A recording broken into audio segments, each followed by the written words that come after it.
Good morning, good evening, good afternoon, whatever time you are in. Aloha. I am Manny from Good Dog Press, and I'm here tonight on a sad day, very sad day. We lost an icon tonight, the living legend. We lost Stan the Man Lee. Yes, I mean, obviously, all of us have been affected by him in one way or another. For me, I was a young 11-year-old boy reading digests that were put out by Marvel. I got to read Fantastic Four, the Hulk, Spider Man. It was all little small little digests. Of course, most of them were drawn by Jack King Kirby, so those were really big influences on my life. I got to meet Stanley, and later on I'll talk about some of that. But I never got to meet Jack Kirby. Uh, so tonight, right now we have a whole bunch of gatekeepers in here. Right now we got Todd Mulrooney also in the house. How are you doing tonight, Todd? Oh, I'm doing great. How about you? I'm doing great. I mean, as great as we can be. You know, like I said, it's a sad day, but we're gonna have some. We're not gonna have fun, but we're gonna be very respectful. I'm gonna draw some Stanley creations. So whatever the chat wants me to draw, I am happy to draw any Marvel character you want. I'm gonna do a fast sketch of Stanley in the middle, and we'll just keep on going around in a circle, just making more and more uh, creations from him. We also have Sexy Rick in the house. Yo, Sexy Rick Piper. We, we have yeah. oh God, no, please no. We did have Tank in the house, but Tank is not feeling well. He kind of dropped out a little bit. I hope he'll be back. If he's not back, Tank, take care of yourself. We need you. We need you, brother. On Saturday night, he's going to have his inaugural live stream. We'll all be over there supporting Tank. So get well, Tank. Get well very soon. It's kind of feels kind of weird without Tank here on my show. He's always here, the first person in the chat. But yeah, he was here, but I think he had to drop out. Poor guy. He had some. He's getting over a cold. It's going around. Alrighty. So Tank is on Saturday night, people, and on Friday night.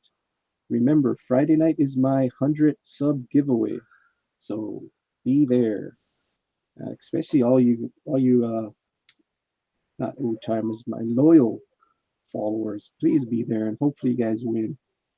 I'll be giving away three drawings. They'll be penciled and inked by me. They will be traditional. They will not be digital.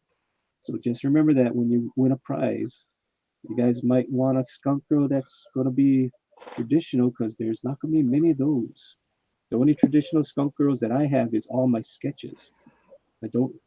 I have not done a full ink drawing on a skunk girl yet. So just think about that, people. All right. Anybody want to plug anything before we go on with the show? Todd?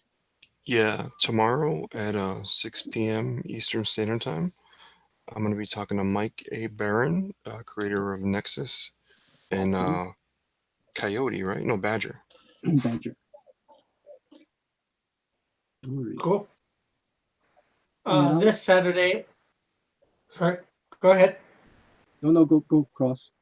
I was just going to say this Saturday at 10 p.m. Eastern Standard Time, I'm going to be interviewing somebody from the one of the creators or artists or writer. I got to figure out which. Maybe he's both.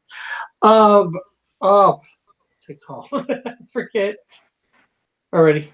I messed that up. All It's an right. Indiegogo project. I should know it. Sovereign. Sovereign. Ooh, I hope you've been reading it. KG, I'm going to ask this to you, KG, because I don't want to give this out to everybody. Can you hear me fine, KG?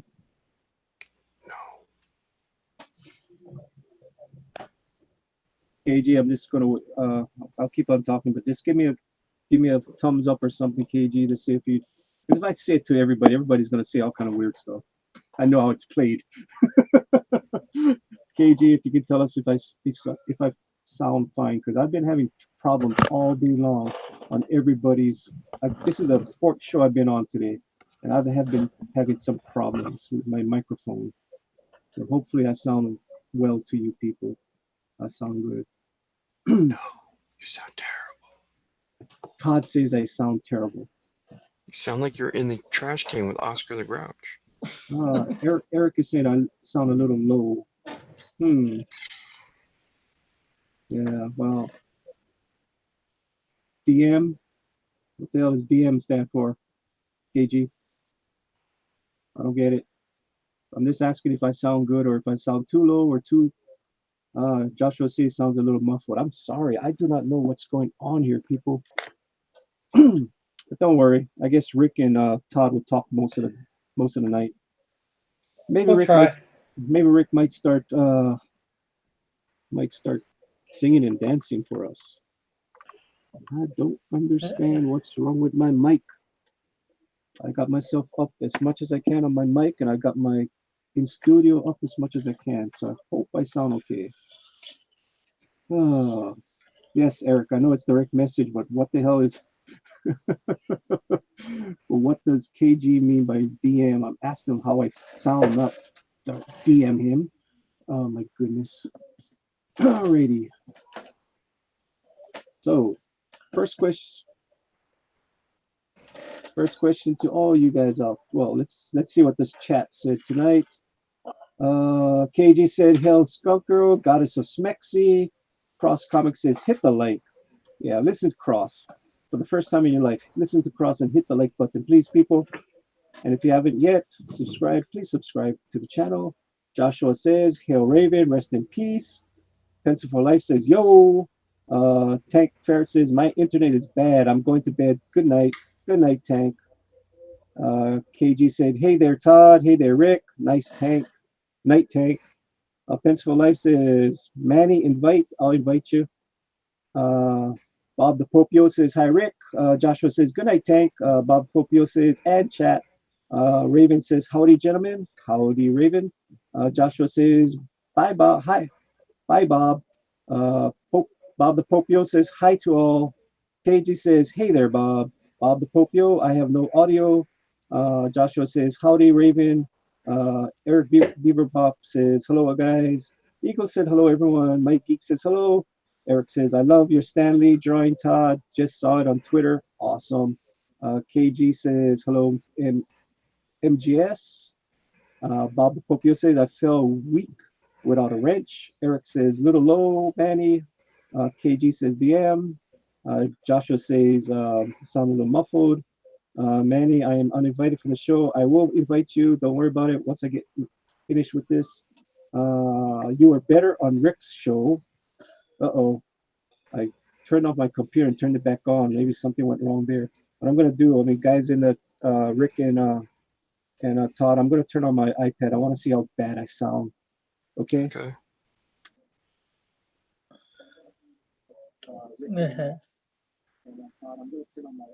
Says hi all.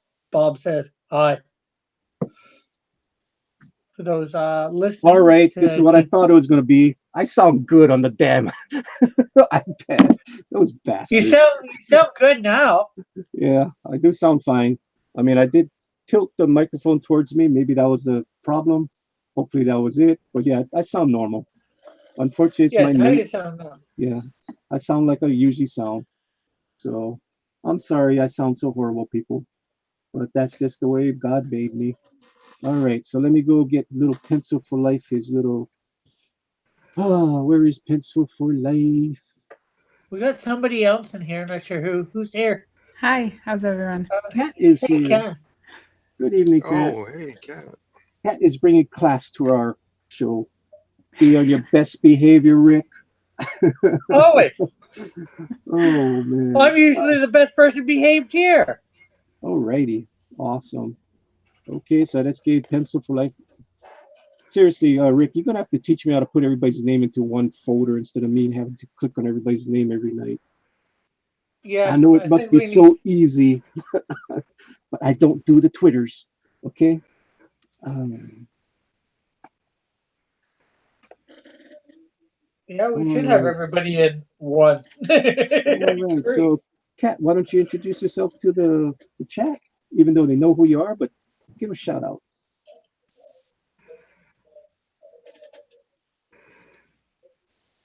Cat? Sorry, I had Yeah. myself muted. Don't mute yourself. You don't gotta mute yourself. I just don't want to just because my microphone, it picks up everything around me, so I don't want people to get annoyed of my movements and. We're always annoyed by Rick, so it doesn't matter. I keep on telling him to oil his chair, which he has not done in over 2 months. Oh no, I have a really squeaky chair too. That's also another reason. The very first day I went to Rick's show, I got my WD-40 out and I shot all underneath my chair, all the springs, everything to make sure I wouldn't squeak. I guess that's what I should do. It would sound fine. Alrighty. We got a whole bunch of people in here. Remember, I did put some clickbait up there, so people are going to be looking for us to be drawing some Marvel heroes tonight. Got to give the people what they want. Yeah. That's too bad. Well, I already started.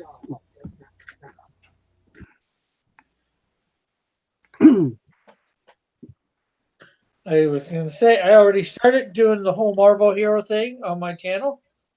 I just Stan Lee first, as you can see it. I've got Spider-Man, Daredevil, Black Panther, Ant-Man, Iron Man, Hulk, Thor, Doctor Strange, Hawkeye, Fantastic Four, X-Men. Okay. KG says, "Hey there, cat."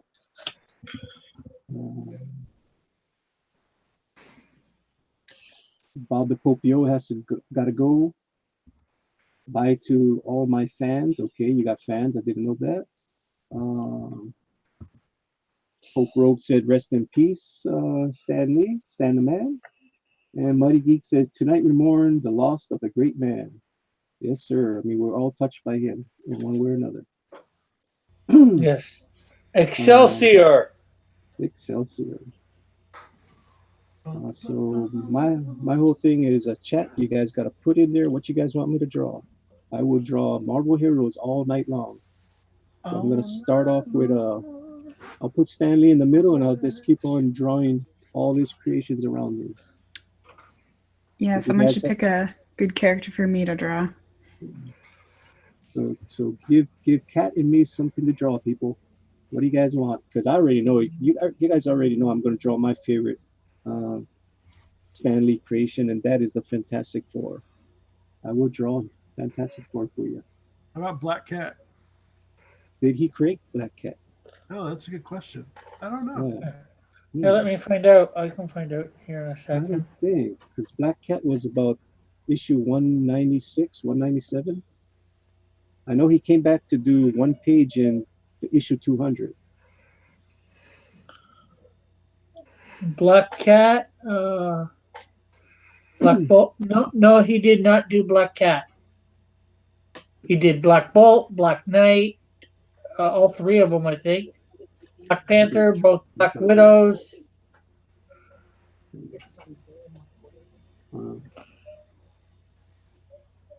But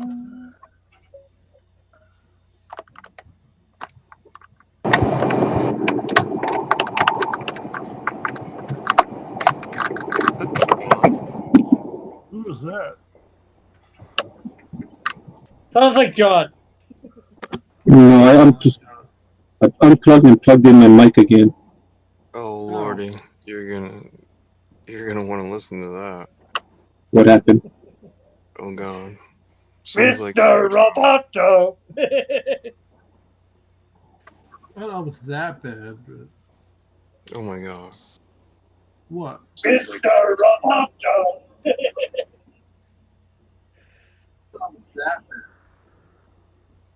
Well, at least I know my mic's working. Mr. Roboto. It's got to be a new ringtone right now. So funny. Boomer. Who's the boomer? The one with the booming voice. No, I'm going back and forth listening to myself on my iPad. I do sound fine. It's a little low, but it's not too bad. Oh my god, no you don't. You sound terrible. Loud, no. Rick is so darn loud that that's the only person people hear. Okay, I'm turning it down.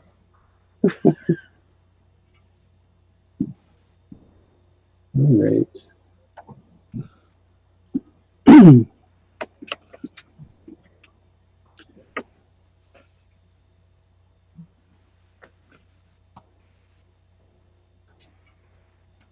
Okay, you know what I'm gonna do? I'm gonna jump out. I'm gonna jump back in to you guys and see if that does any better. Dude, you were fine before you started unplugging the mic. Seriously? Yeah, dude. Because I got my wife coming in here telling me I don't sound good at all. So I don't know. Oh, I'm getting mixed signals here. well, we're not dating, so you can trust me. Sounds like you're swallowing the mic right now. Hmm.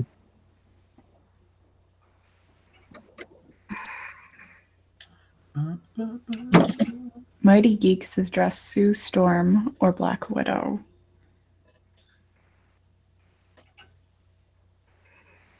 Yep, both were his creations.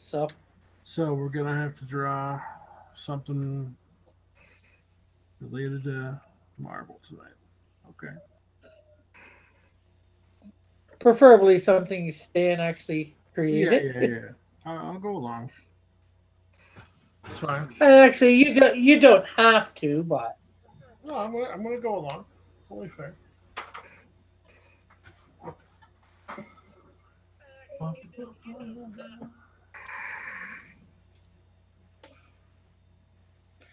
somebody's saying Cyclock. Sorry, Vane. Cyclock was not created by Psylocke. Psylocke. Psylocke.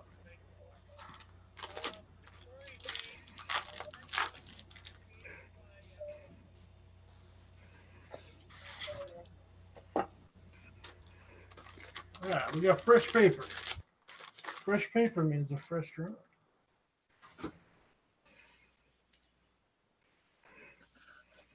Somebody's saying Gambit. Was Gambit Stanley? Did Gambit come out in the 80s? I'm finding out right now. Definitely wasn't Stanley. No, Gambit is not Stanley. All right. Why don't you read off a list of some of his characters he created for Marvel, would you? Okay, I got them in You got the alphabetical list. order. There you go. Okay, I'll go from A. I'll pick out a bunch from A. Yeah, just the bigger ones. Yeah. Abomination, he created. Okay. Ant-Man. Cool. Absorbing Man. Okay. Avengers, obviously. Batrock, Beast, Beetle, Black Bolt, Black Knight, Black Panther, Black Widow, Blob, Marvel's Captain Marvel, Marvel Catman. So pretty much whatever you see in the first 100 issues of Fantastic Four and the first 30 issues of X-Men, pretty much that's all him. All the Who's Spider-Man talking? big villains, that's all him. That's Manny. Oh, that's Manny? Wow. Yeah. Now it sounds like he's not even there. Chameleon, Crimson Dynamo, Daredevil, of course, Doctor Doom, Enchantress, Electro, Falcon,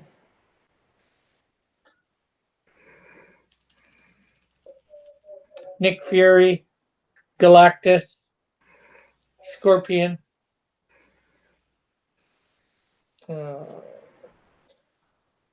Groot. Ooh, he actually created Groot. Cool. Hawkeye. I'm going to go outside and get a twig. Hold on.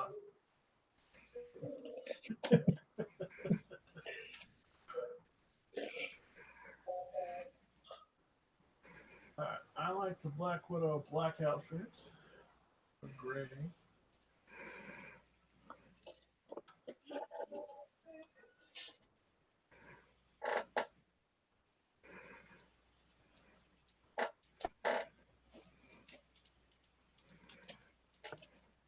Hulk, obviously, Human Torch, Human Cannonball, Iceman, Impossible Man, Invisible Woman, Iron Man, Jackal, J. Jonah Jameson, Rick Jones, Juggernaut, Cool. Kingpin,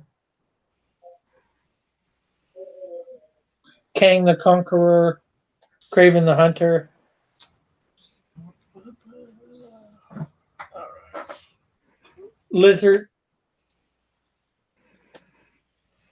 Okay, I think you did well, buddy.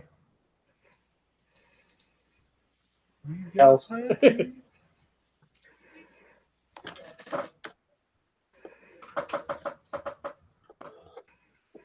Hey, hello. Hello's in the chat. You want me to? Did you want a link? Hello? Isn't he in here? No, I don't think he is. I did give the link to him. No, it's the other fat guy with brown hair. You in? You guys hear me now? Yes, you're fine. Don't touch it. Okay, what I did was Yes, and you're better. I unplugged my expensive damn microphone and now going back to my cheap ass microphone. There you go. What the hell? Leave it that way. What the frick? Anybody wants to buy a used Yeti? That's autism. You might have just had to mess with some of the settings, but I'd do Yeah. that another time. Yeah. Oh wait, what Yeti are you using? I don't know.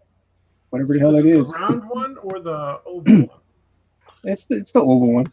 Okay. You may have a direction on the back. There's some knobs or a switch selector.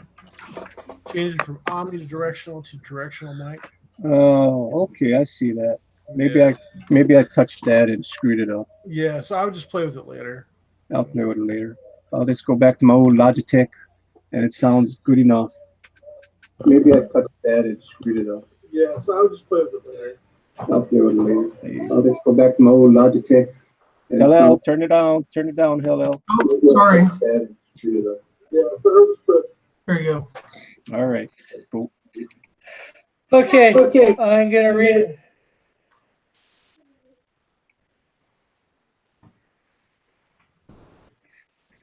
Okay, can I read without? No, you did. You did. Pope Roke said, "Yeah, Raven is a good one. Oh, I mean Craven.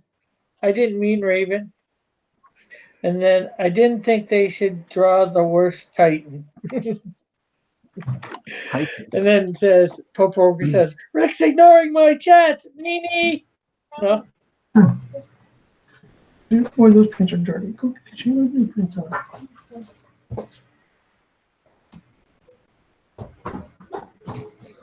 And then Pope Roke says, "Mysterio is my favorite villain." Yes, Vane said before that, "Mysterio is a Stan Lee character." I believe he is. What's wrong with this chat? They want us to draw villains.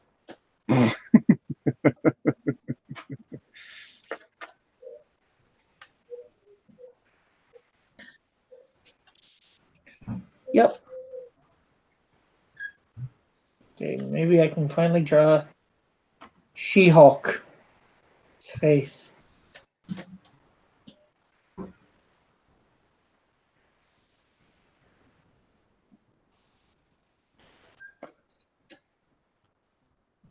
He says, "Hey, it's not even my chat."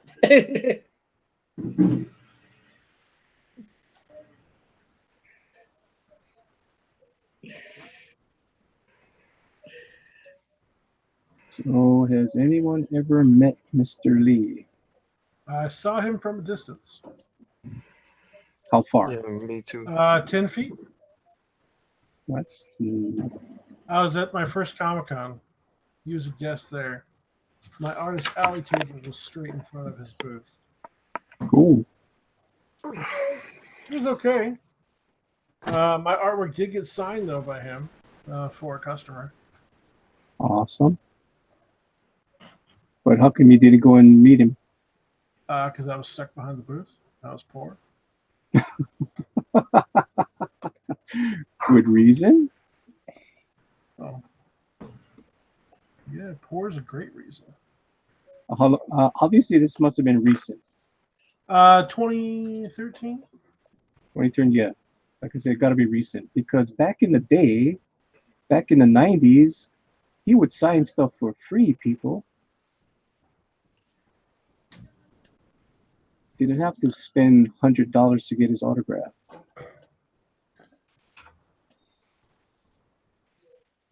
Joshua says he's seen Stanley before.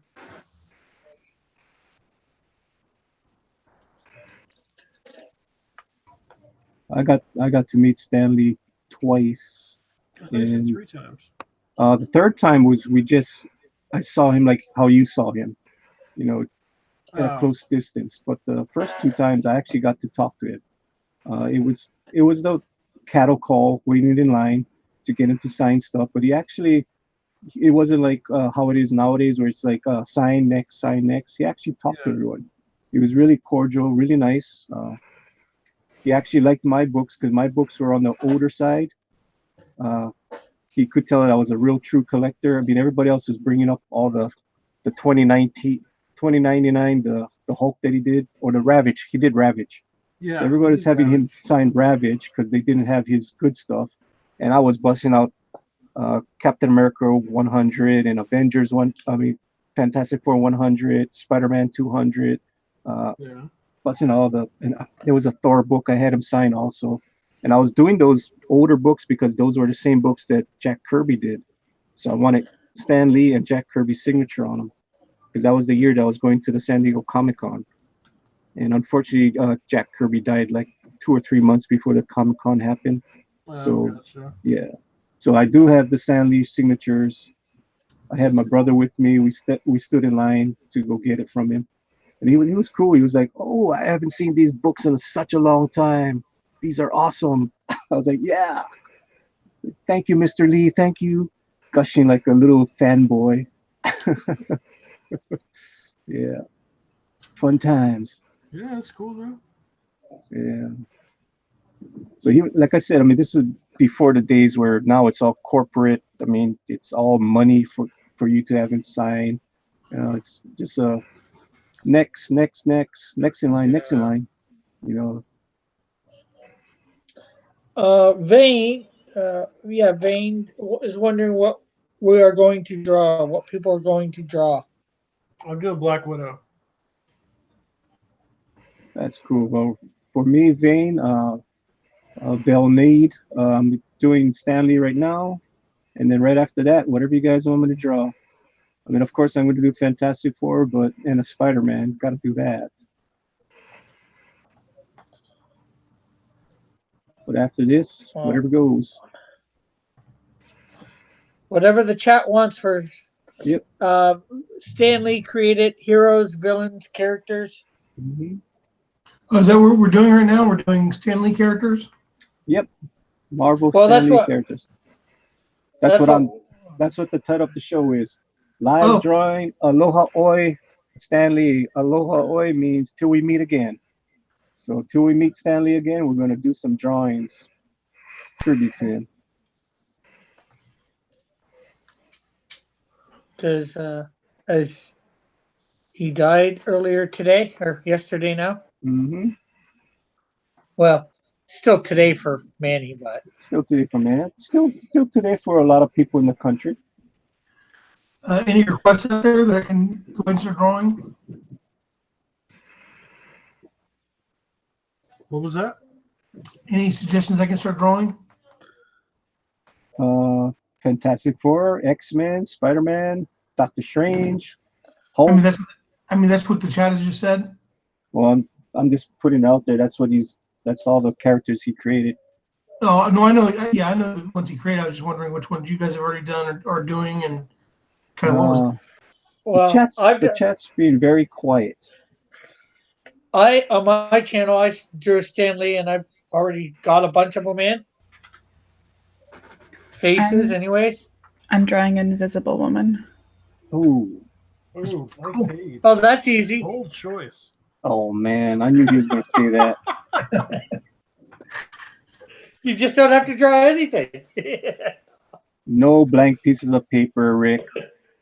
Don't Hey, be, I already drew the Invisible Woman right there. yeah, exactly. Invisible Girl. I was Ex- just teasing, joking.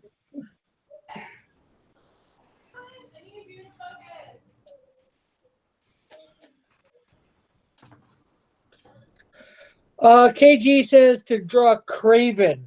Hello, Craven. Cool. Craven the Hunter. Did he create Craven? Yes, he did. Awesome. There you go. Co-created Craven.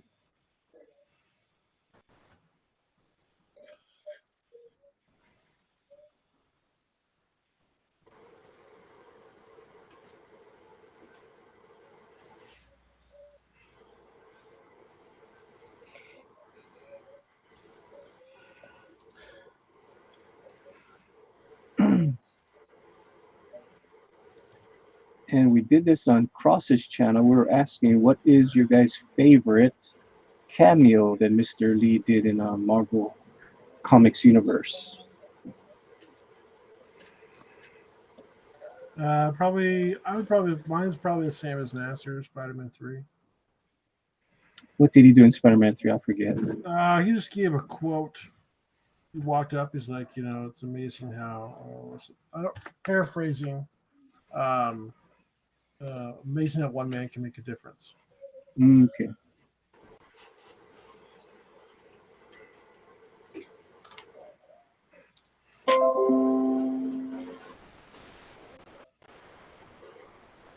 Anybody else?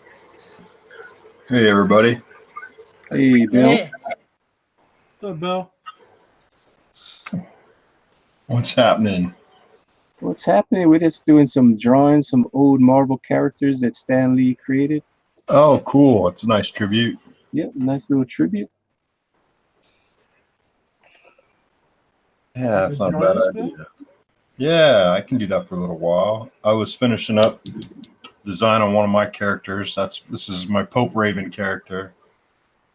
I did a headshot.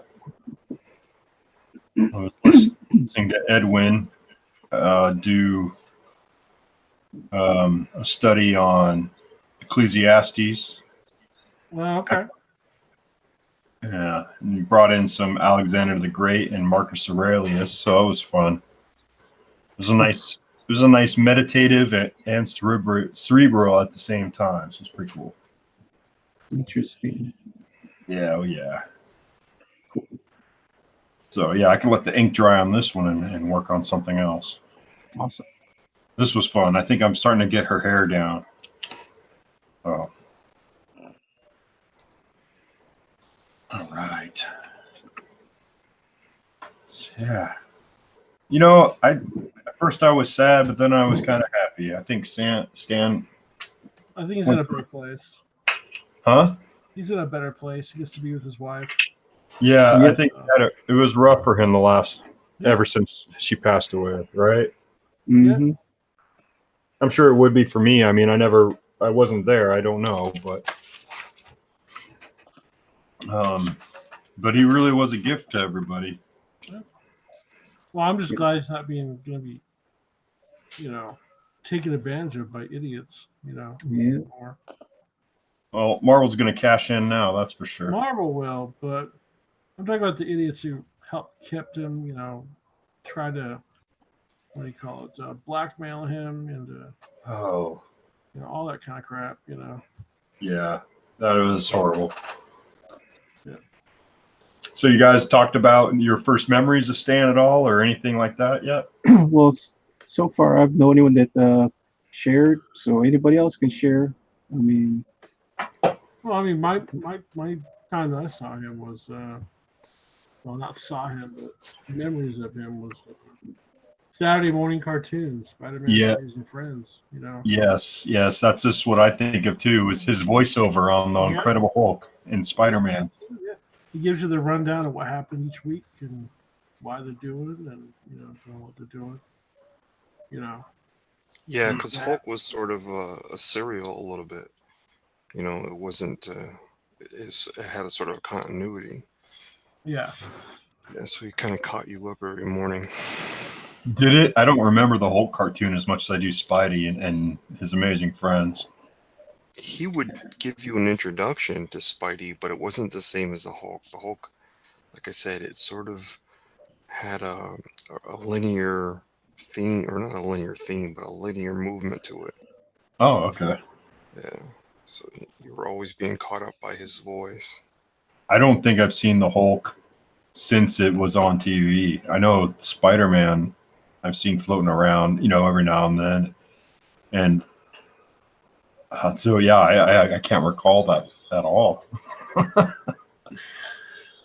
But, I mean, yeah, I would love to see it again and see that, his narration, his introduction and narration. That was always fun.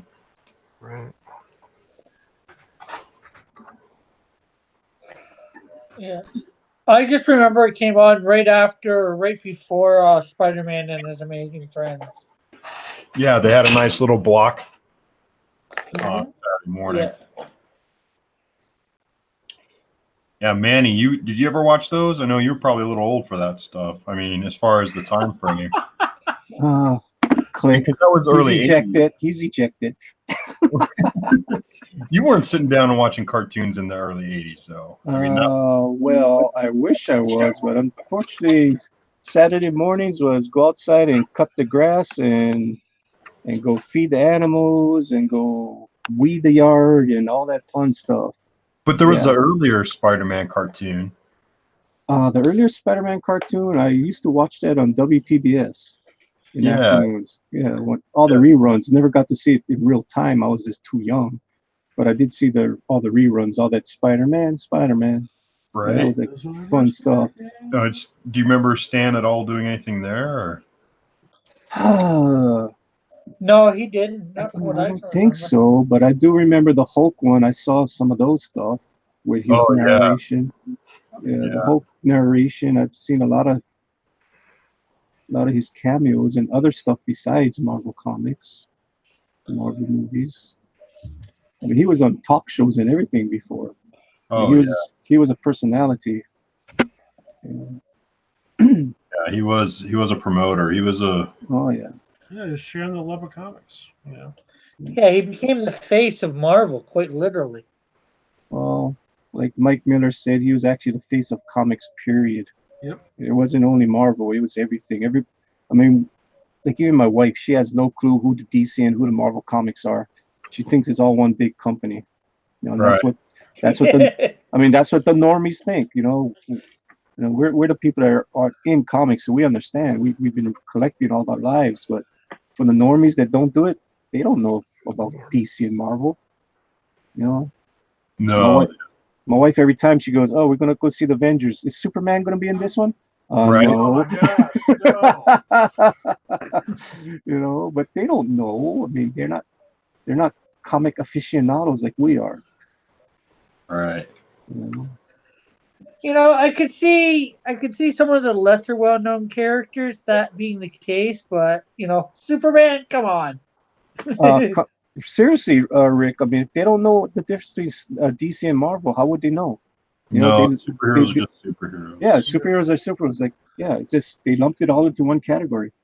But Manny gets to teach her. Most people I know the difference, and I don't know. Obviously, you hang out with nerds and geeks. No. I don't know, but I don't know how people don't know, but that like I said, most people I know do, but or that at least they know there is Marvel and DC. Some of them don't realize which characters are which.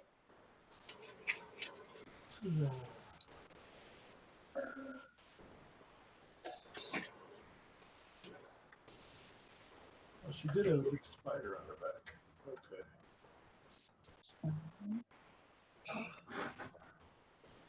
Time to draw a sexy spider. Sexy spider. What is that?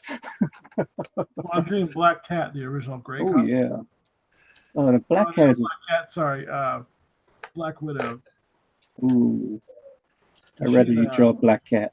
She had Black Widow had a much better costume, less fur. I hate fur. I'm allergic to fur, so.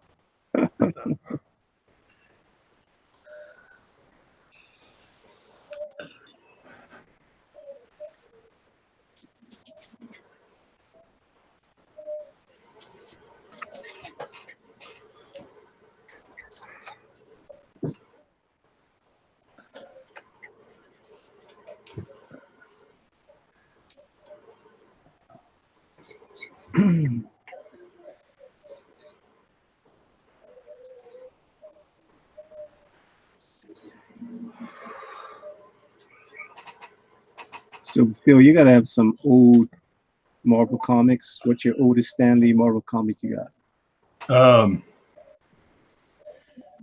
Well, it'd have to be my Avengers #1. Awesome. Well, yeah, I think that would qualify. Yeah. That's Yeah. good. And then I have some the oldest Avengers I think I have is somewhere in the 44. Nice. And then I was able to grab about 6 or 7 issues of Fantasy Masterpiece, and that was a reprint book that came out in the 60s, and it was a reprint of comics from the 40s.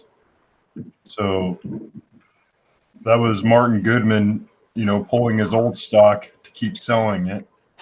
And Captain America was always prominent on the cover because, in the 60s, right? Yeah. That's what we got going on in the chat. We have we have KG dropping some links.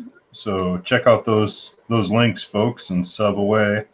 He's a very good moderator. Very good moderator. You deserve your wrench. So if you guys don't start promoting everybody, I'm gonna start taking your wrenches away. Mighty Geek, get on it. Looking at you, Mighty Geek. I don't see everybody's links in here.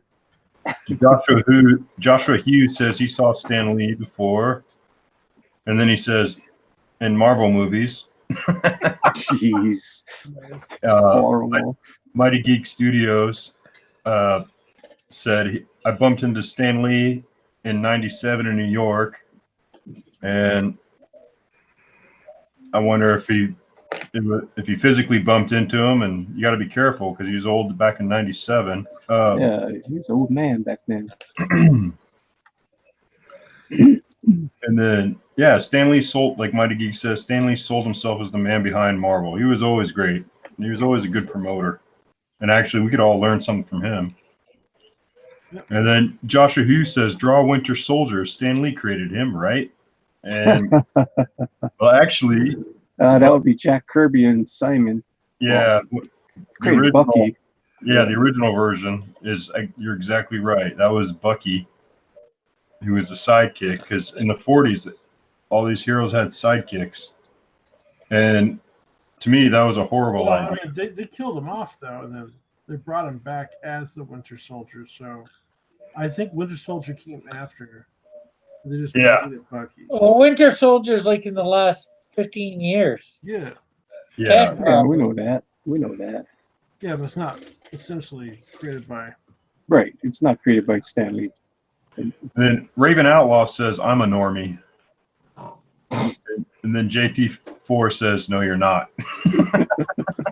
Are you guys being good, or are you letting Rick go wild again? Oh, we can't control Rick. We don't even want to try to put reins on that stud. No, definitely not. I've never heard stud and Rick at the same time. In the same sentence. I'm generous. I'm generous today. It's and then and Mighty Geek Studio says Black Widow was Daredevil's partner from a short time. That's right. The title actually was Daredevil and Black Widow for a little while. Yeah. Yeah, that's true. Yeah. And Black Widow was she was another. I'm not sure if she was a Stan Lee creation or not because we looked it up. Oh, did you? Okay. Black Widow was both of them. Okay. Wow, look at that! Look And at that then great girl that Kat's doing, man. That's really nice. Nice. Oh, thank you. Oh, hey, that's killer. Oh, I love Sue Storm. Good job. Yeah, it's beautiful. Oh, look at Todd. I love this, man. This is awesome, Todd. Is this something you did from before, dude, or is this No, I something did you put this. together today? I did this from like 5 till now. Wow, dude, that is beautiful, man. Thank you. I love the watcher being in his glasses. Oh, that's so cool. I love this piece, man. Yeah, that Yeah, one. it's got over 300 likes on Facebook. It's Oh, stellar, wow. man. Cool. It's stellar. Over all the different places I put it, yeah. And then Joshua Hughes says, draw Jubilee. Stanley created her, right? Nope. Wrong Lee. That's the other Lee. Bruce Lee created her. JP4 says, hi, sexy Rick. And hi, chest Hello, KG. KG says, hello, Chester. Hello, And- JP4. And How Mighty you doing, Geek, Chester? Mighty Geek Studios, I'm going to draw Daredevil. And JP4 says, Sleepy Todd. I'm just trying to be quiet because there's somebody sleeping like 4 feet away from me. So are you the watcher then? Ooh, see, Yeah. that was clever. That's what clever sounds like? Yes, I think so. Okay. All right, just making sure. Hey, Brad's doing an ice. Is that an Iceman or what is that you doing, Brad? That is the 90s Black Widow. Ah, okay. The guy in the ad. Bill's contemplating what he's going to start. I've Draws done a few something different. I can't see. Sorry, go ahead, Bill. Oh, no, I was going to say I started off with a Thor. And then I thought about with Thor tamping his hammer and then causing a rainstorm because Thor would be sad and the rain would be pouring down on him. But then I decided I don't want Thor to be sad. Instead, Thor would be riding with Stan Lee into the gates of Valhalla. Yep. There you go. You'd be like, it's I time like for that. Rebels. So now I just had to figure out how to. Whoa, that's a nice booty there, Brad. They talked to the chick who was doing the workout with the pose, but she's kicking something. So I just looked. Used it as reference. JP4 said, I'm sleepy too. Just thought I would say hi to everyone. Good night. Good night, GP. Good night, JP. Thanks for joining us. Yes. Sounds like a great idea, though, Bill. Yeah. Got to figure that one out. That's going to take a while, so I'll do some comp work right now. Remember, Thor has goats. Thor has, yes, he has Yeah, goats he gets to and that ride on the chariot. goat. That's right. Maybe Stan's riding in the chariot. Hold Yeah. Going to Valhalla, man. That's awesome. I want Stan to be riding Udin's horse, the 8-legged thing. However you pronounce that name. Sleipnir. Sleipnir. Okay. And then See? Joshua Hughes pipes up again. Draw Mike Morales. Stan Lee did create Spider-Man, and Mike Morales is Spider-Man. So Stan Lee created Mike Morales, yes? Joshua, go home. Go sleep, Joshua. Go sleep. It's Miles Morales. Oh, yeah. Was I saying Mike? Oh. Yeah. Yeah, it's good enough. Mike Morales, isn't he an artist? or that's Rags. He's an inker, Morales. No, that's Mike Miller. Mike Morales Miller. Yeah, Joshua Hughes, you're an instigator. Yeah, he is a troll. What is Manny doing? Is he like running a stream and then sleeping somewhere? What's he doing? I'm working my butt off over here. Well, we don't see it He claims to be working. How are you not seeing what I'm doing? because you're not showing, dude. All there is black and your icon. We're not seeing. Oh. Well, I only got my skunk up there. Why is my skunk there? I don't know, because you're a boomer, I guess. No. Yes. Well, I know why, because I was trying to make sure You're more of a boomer than anybody else better. here. Do I sound better now, Chester? Yes, you do sound better, and now I do stand with Ben. That's awesome. And did someone say I'm the biggest boomer here? No, I said Manny is. Oh well, then I'd agree. Oh boy, hit them all. So how you been, Chester? I'm doing great, man. How you guys doing? I've been busy today though. This is my 4th stream, man. Yeah, you've been all over the place, man. Wow.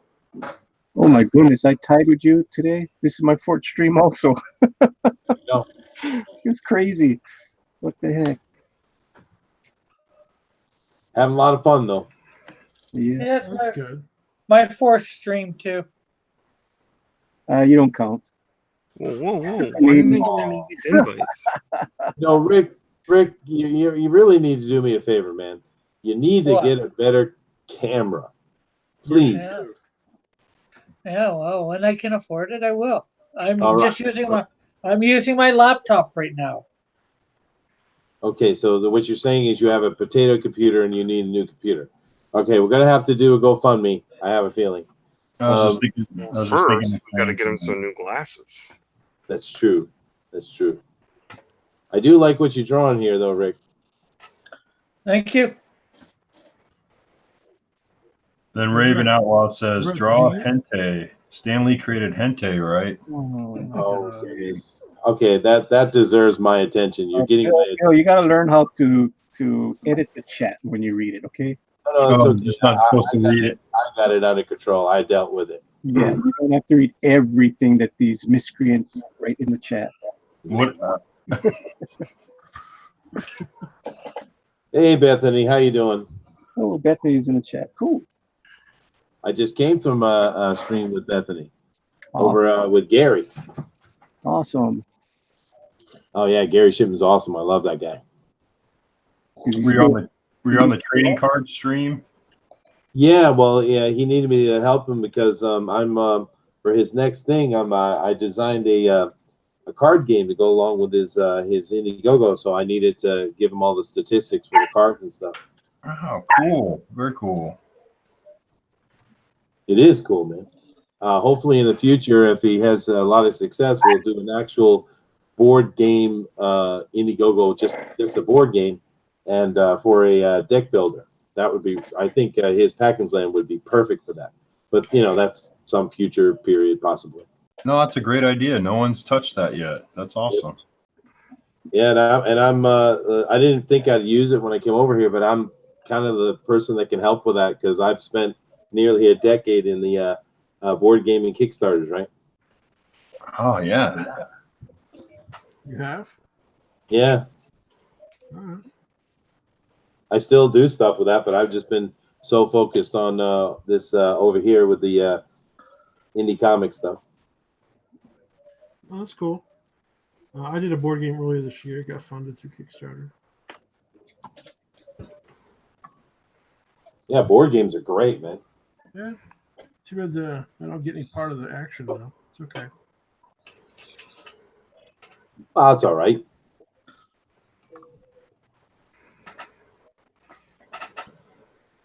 But a gig's a gig, right? Sure. Hey, get your name on it. That's a lot of money. Yeah, I get my sample copy anytime right now. It's coming soon. So.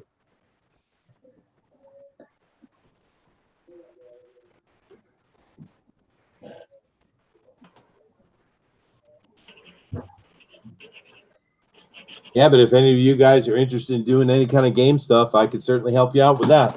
I'm definitely interested in that. I don't know about board game, but I think a card game is probably more fitting for what I'm working on. Sure. Something kids can play. Oh yeah, well, the thing I built for Gary, I already did a mock-up and tested it all out. It's just a set collection game, simple little family card game, Okay. So when is the card game supposed to come out, Chester? Well, whenever Gary decides. But I think he's either going to do it with the omnibus or with the Packins Line drop. I'm not sure, but I tried to design something that was tight enough and small enough that it didn't add too much to the campaign because it's about the book, right? It's not about the game. So it's just this little add-on perk thing,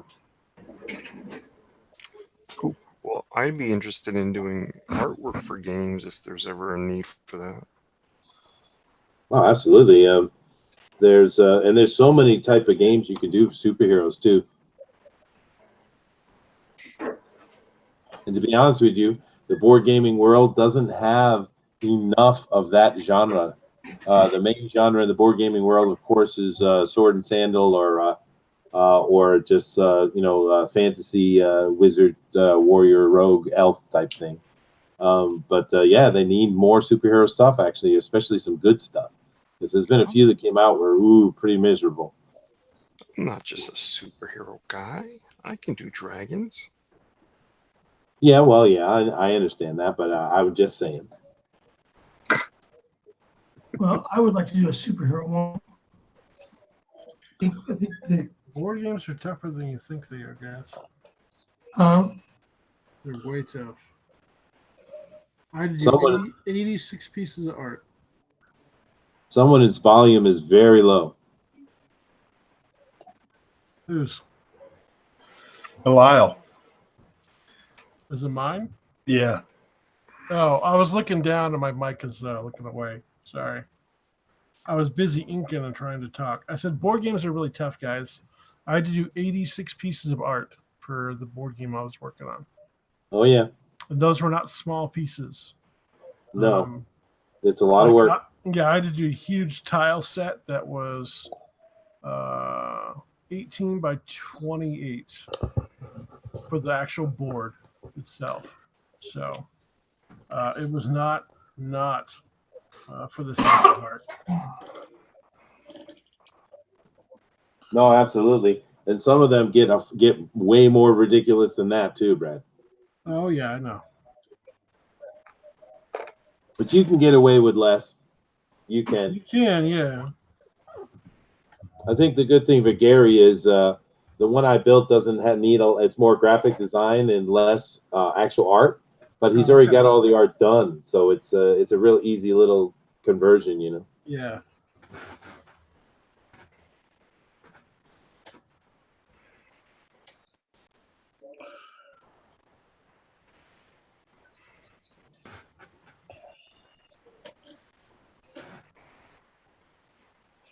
But I mean, of course, Magic the Gathering has been going on for an extremely long time, so that doesn't really count.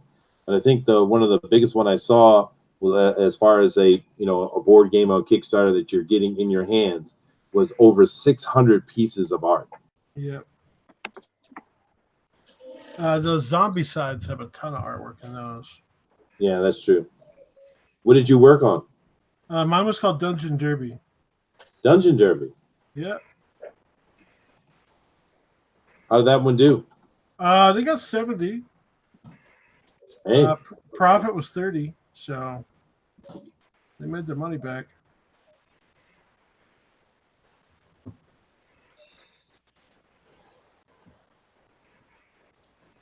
Oh yeah. Okay, I remember this one. Oh yeah. Hey guys, is my audio really bad? Hey, Joe. Yep. Yep. Yep. All right, I'll see you later. No, but livable. Oh, it's all right, dude. It's you're on a break. Hang out. Who was that? John. Oh.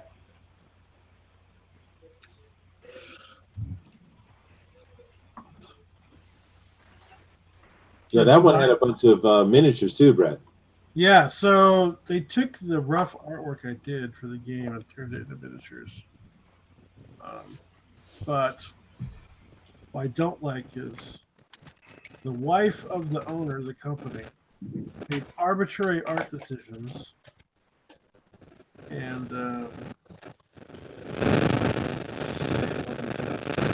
wasn't the greatest. Well, a lot of those projects are homespun for sure. The guy who owns it wasn't homespun, but he let his wife control it.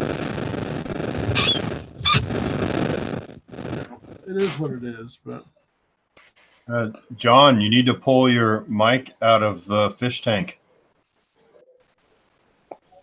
He's on the road. Oh, is he on the road? Yeah, he's in a big rig. I thought I just muted it right now. Is it not going mute? No, it's kind of zappy.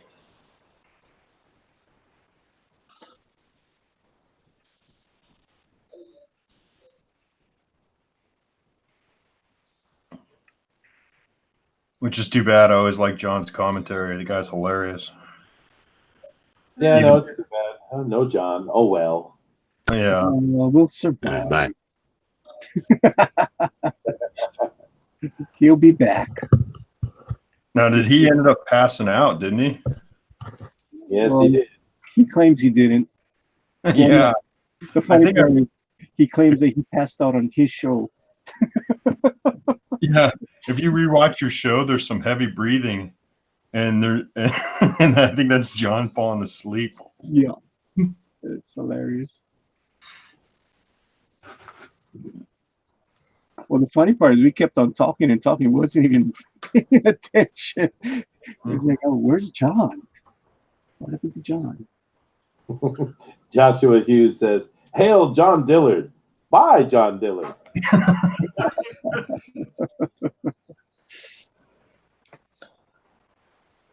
Tank Bear kicked out of bed and sent us. So where is Tank, man? Why is he not in here? No, he wasn't feeling well.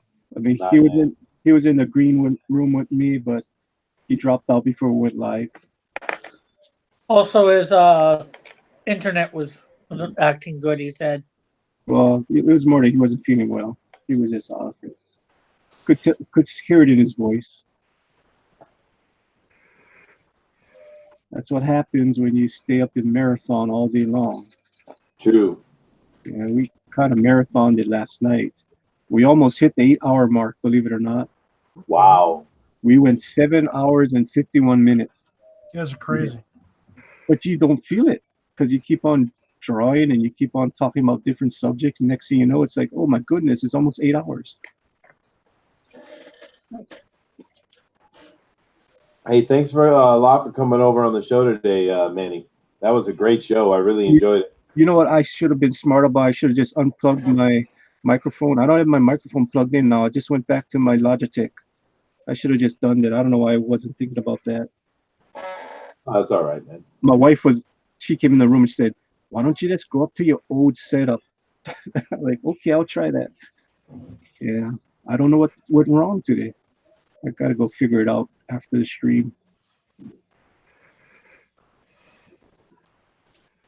John Dillard, who is gaming the system, would like very much to know what everyone is drawing.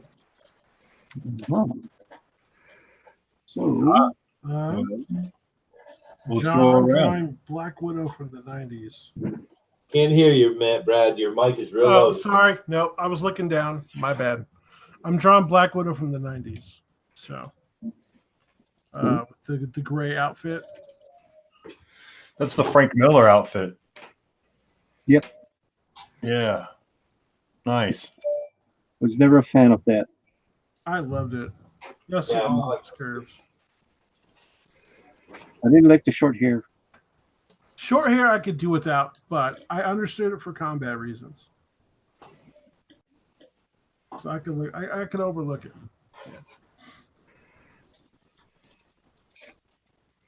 Next in line, what are you guys drawing? Who's next in line? Cross. Look, Oh, Rick. Looks like you're doing all the main characters from all the original gangsters. yes. Stan Lee's around about almost every single. Well, I can't say almost every single character because there's like over 100. So between supporting cast and villains and all that. But I've got a lot of the major ones plus some minor ones. Like Man Thing. It's a bit minor. I thought your name was Chris. No. My name's Rick or Cross. No, I called you Chris the other night. I was just joking. Yeah. Okay, so Brad, what you doing? What do you mean? I just answered. Oh, Brad, yeah. Bill, what you doing? Ooh, that's a nice Dr. Octopus. Yeah. Well, I started doing Stan Lee doing a high hole silver. Cool. That one's going to take a long time, I think. All right. I'd like to render that one right. So I went to good old Otto. He's a fun one to do. Can't go wrong with that. That is awesome. Thank you. All right, and we got Todd over here who's finishing up his beautiful Stan Lee with the Watcher. Yeah, that's great. Yeah, blow that up, Todd. Zoom in. Let's get a closer look at that. Man, look at the rendering on that mustache and the chin. And, and the folds in his coat, and the folds in his neck. He's got the turkey neck going too. Awesome. That's an awesome. And he has old man ears. Todd's details are Yeah. fantastic. He's not drawing young man's ears. That is awesome. Thank you. All right. We got Kat over here with that beautiful Sue Storm. Awesome. I think Kat's muted right now. Yes, I was. You are the cleanest cat I've ever seen. Yes. Very clean lines, very sharp.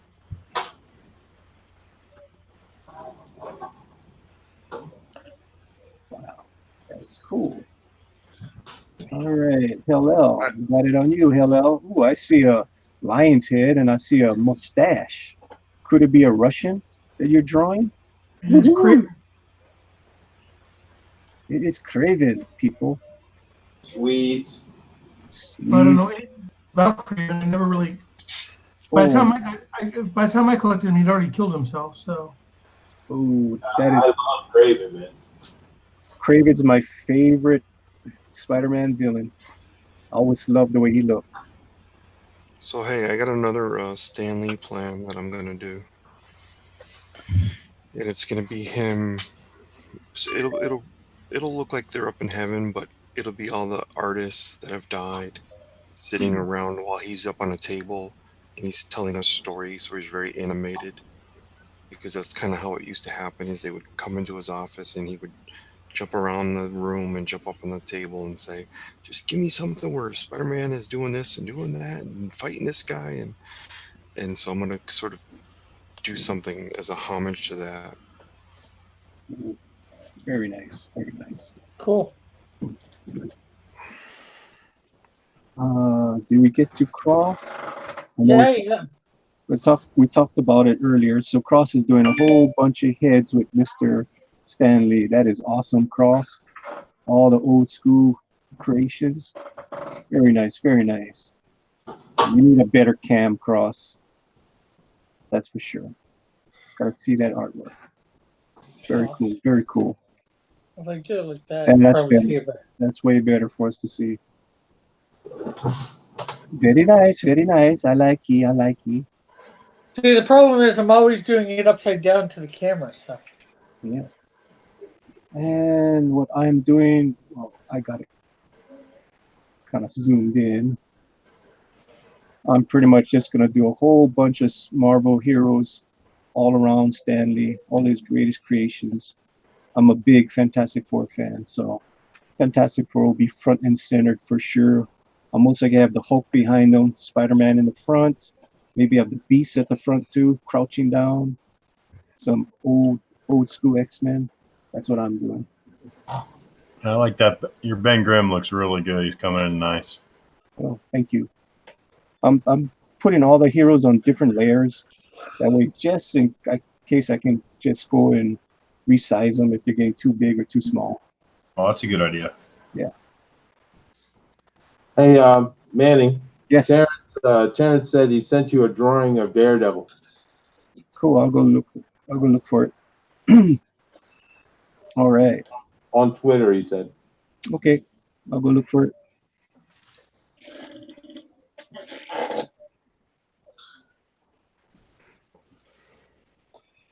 On my Twitters.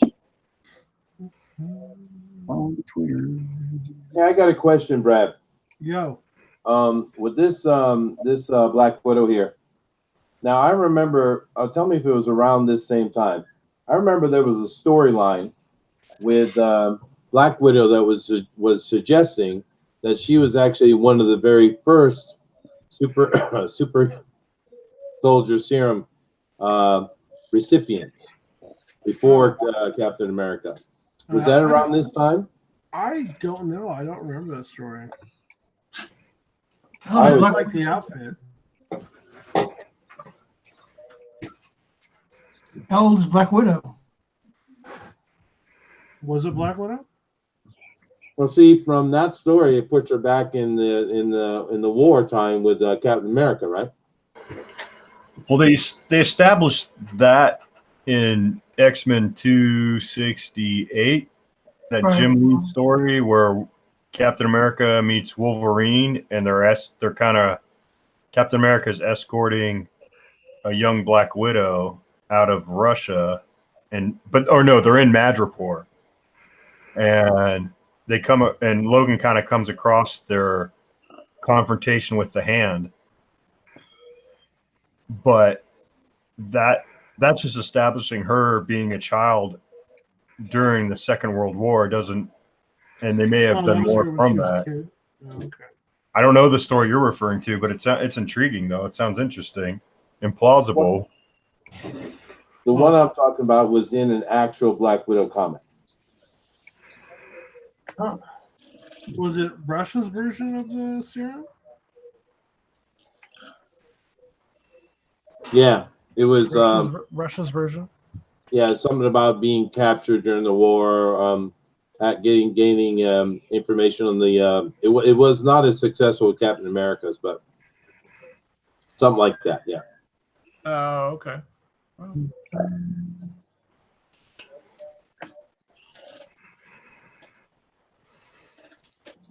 Oh, when was that one printed? What do you think? I think it was in the early 90s, I would say. Early to mid 90s. Okay.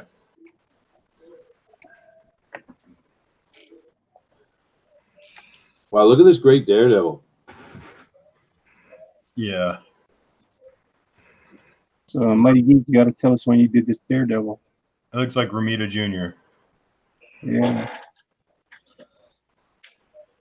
It's the one in the foreground. Go back to Daredevil.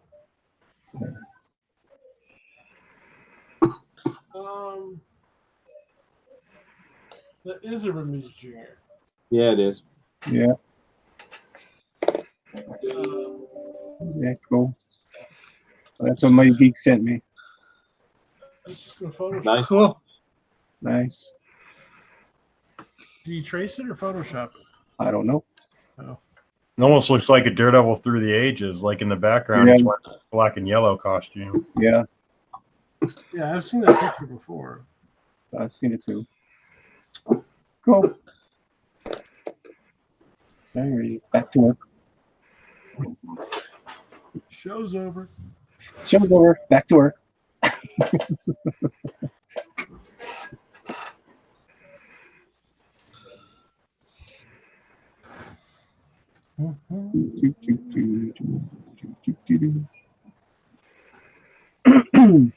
So Chester, you never met Mr. Lee before?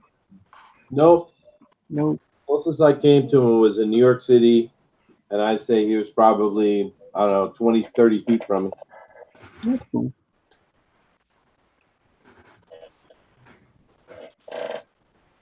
I used to love those comic great videos he did back in the 90s. Say that again. Couldn't hear that. Hello. I'm sorry, I said I used to love the comic book great videos he used to do. Oh, yeah. With Jim Lee and everybody. Yeah.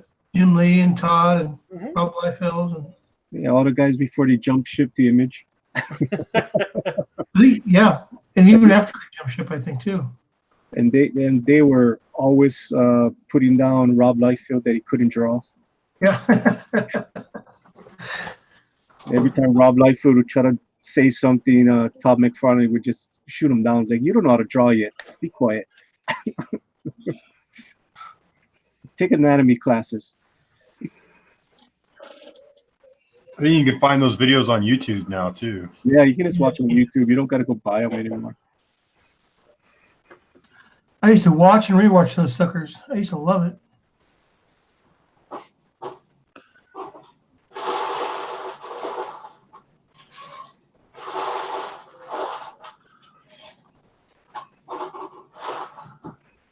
Todd brought his daughter on there in the one he did, and then she was a baby, so she's got to be like in her 20s by now.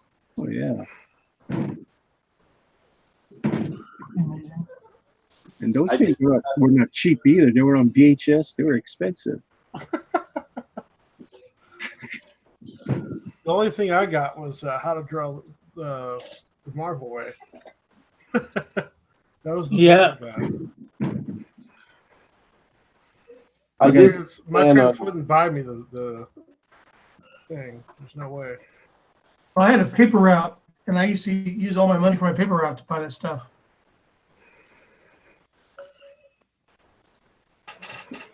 I did see Stan one other time, kind of close up. I was really young, and I was at we used to have this thing called Ice Capades. Oh, yeah. I remember those. And it was mainly the Sesame Street Ice Capades. But I guess it was, PBS sponsored, so they had the electric company there. Mm. And Stan was out there with Spider-Man in the center of the ice. And I remember I was real little. I went down, and Big Bird picked me up and put me on this little train they were taking around the rink. Oh my gosh. Whole bunch of kids they picked up, it's just Big Bird's the one who picked me up. Cool.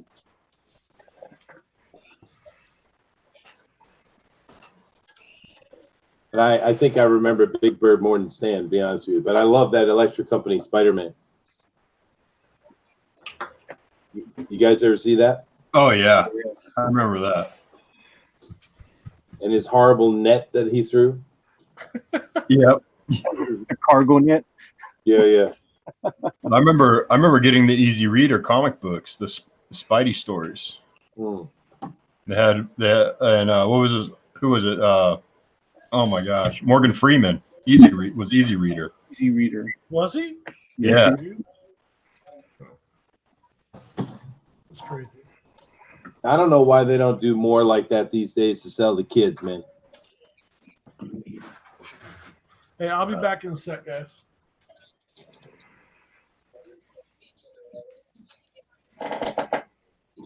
Yeah, that's always been the biggest issue, and the main reason why this industry's gone down is distribution and the way to publicize them.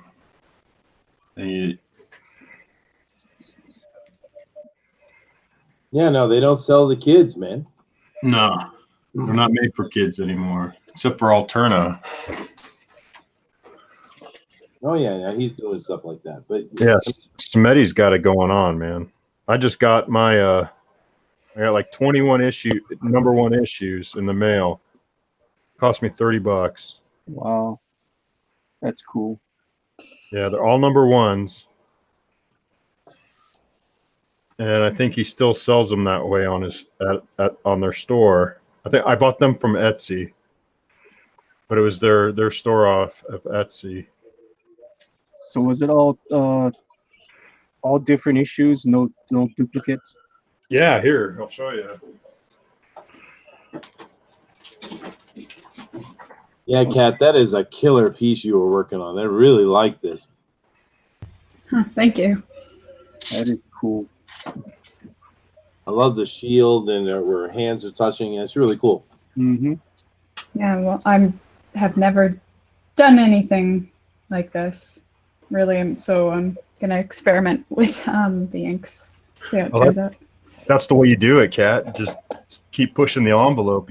Start doing. Do what you haven't done before. Yeah, you know what? That's what I really like about these live streams. It really forces me to finish something. Yeah. Don't feel like you have to finish it on this show. Just keep at it. I see what you did with your Wonder Woman was really nice when you colored it and stuff. Oh, thanks.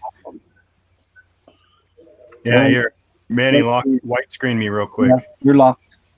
Okay, there's 1, 2, 3. I mean, it's just one after another. Oh, that's cool. So it's just all the number one issues. So, and then I got a 10% off coupon in with my order for their web page. And then on top of that, just by sharing that I got this on social media, I did a little YouTube video. They sent me another 20% off. Oh, that's cool. So I mean, I'll use Wow. one at a time. But yeah, I mean, here's just a thick stack of books. Yeah. Can you crack one of those open so we can see inside? Absolutely. Okay. So this is newsprint, right? How does it feel? Like old school. Oh, good. I love old school. Yeah. Even has the newsprint, that newsprint smell. Uh-huh. And apparently to advertise, it's $100 to advertise on one of their books. Yes, I know. I had a contest for it, and I will be taking a full page ad in an alternative comic here very shortly. See, now $100 for an ad? That is so cheap. It is. Yeah, Our very own John Diller's art is going to be in the ad. Oh, that's awesome. Way to go. So that's a full page ad for $100? Yep. Wow. So, I mean, they'll break an ad up, a page up into, here's 3 different ads right here on this page. And I haven't flipped through all these yet, but for the most part, I mean, look, there's the color separations are fantastic. There's a lot of color in there. That looks good for newsprint. Jeez. Yeah. Are they using the 4-color system or something different? I couldn't tell you. I've never heard him say, but I mean, there's a little rub off. Here's one book that has some printing from the other page, but so what? I think there was only one book that I've looked at so far where the color printing didn't line up very well. But like, I don't know if you can see this very well, but for the most part, 90% of this book is all right. There's only a little bit. I've only read 2 of them. I mean, you get it's just so much right here. I mean, that's 1,000 pages of comics for like $30. So it's pretty nice. Mother Russia is incredible. If you guys have not read that yet, oh man, it's a fantastic series. I've read this. In here, people. Ninja. Living Dead is amongst them. Oh, I'll be back in a little bit. I thought we were tank free for tonight. No way. Love Oh tanking. man. Never tanking. Like I try to warn my little kids who try to sneak around on me. Dude, I am like legit ninja. Don't try it.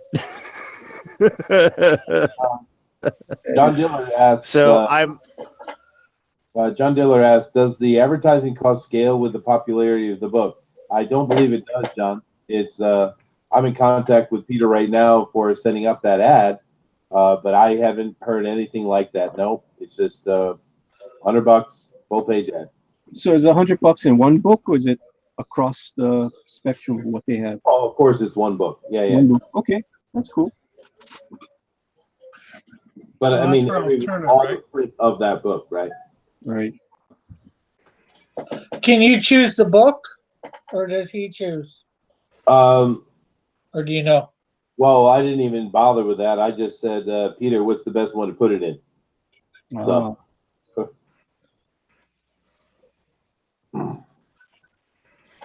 I just thought that would be a smarter move,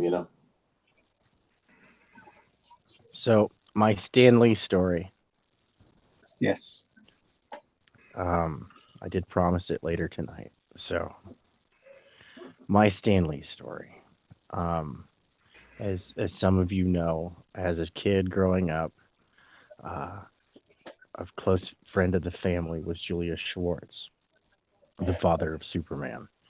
And so when I used to go to conventions, he used to ask me, hey, if you ever want to meet anybody, you just come tell me and I'll make sure it happens. I mean, one year Will Eisner was in town. I was like, oh man, I'd love to meet Mr. Eisner. He's like, all right, cool, I'll make it happen, Granted, it was like at the last minute as the guy's getting ready to leave because he's been hounded and swamped the whole time.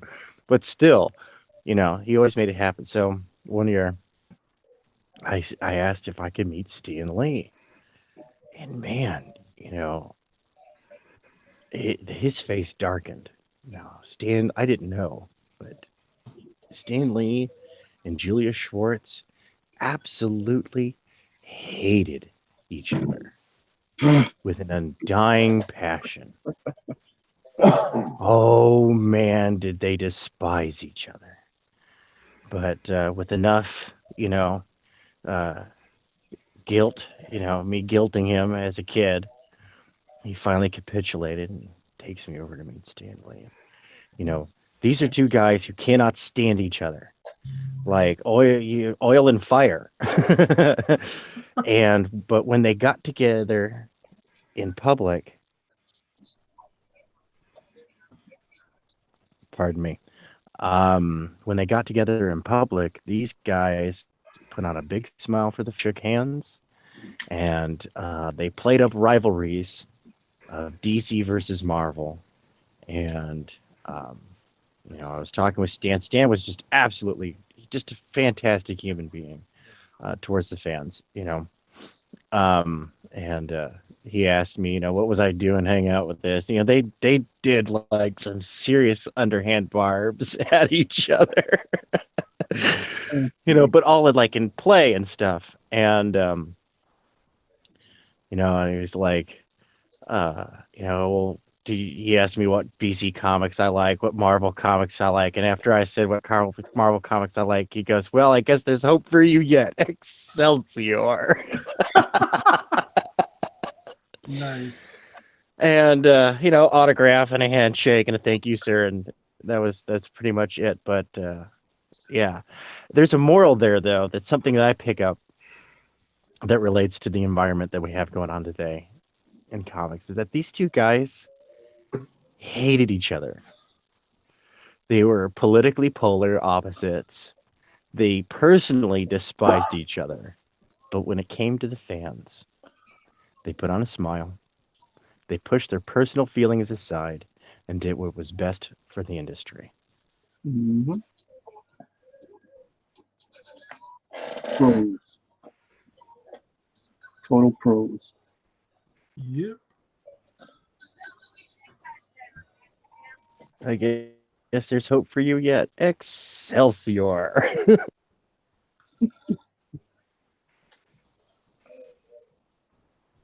Yeah, no, Stan was always great with the fans. Oh, absolutely. He was a marketing genius. I don't know if he was a marketing genius. I think he just knew in his gut what was right. Well, he was willing to he knew what popular trends were. He knew how to read a popular trend. And if you look in the Marvel comics, their bread and butter wasn't off the comics. It was off the Marvel themed garbage they sold inside. They were one of the first people to sell authorized Star Wars stuff. Marvel Comics was. Mm-hmm. Mm-hmm. Nobody would touch them. Stan Lee put that Marvel Comics stamp on every last piece of merch he could get his grubby little hands on.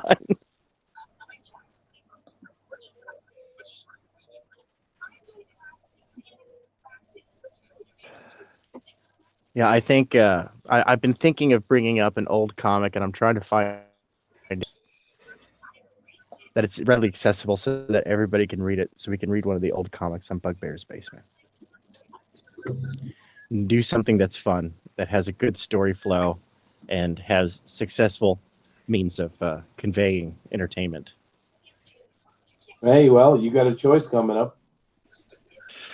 I'm really considering it. The whole deconstructionist talk of Animal Man kind of makes you want to suggest an indie comic like Pirate Core. I absolutely love that one. It's a slice of life science fiction. It revolves around music and culture, and especially best because it has square miles of nonstop shopping madness. It's kind of like commentary on the Walmarts, Costco's, and the Sam's Clubs that were popping up all over the country at the time. You also do Tokyo Ghost. That is a very social background. But then at the same time, I kind of just want to randomly pick one of my Thing team ups because it's just good, fast, hard storytelling, and it's fun. I always like the when Spider-Man and Wolverine hook up. I always thought those were funny. Those are absolutely fun too. But also at the same time, I would like to take a look at one of James Hudnell's early works. It's no secret I'm a huge fan of Esper's, and still have a lot to get caught up on because I found out recently, like, wait, this has been ongoing all these years. Oh no. Well, not really ongoing, but yeah, it's come back a few times. It's come and gone a few times, and I'm like, oh, I have so much to read up on because at the time I was reading Esper's, I was also reading the Cyforce from Marvel's New Universe. Mm-hmm. And I was really into the psychic comics at the time.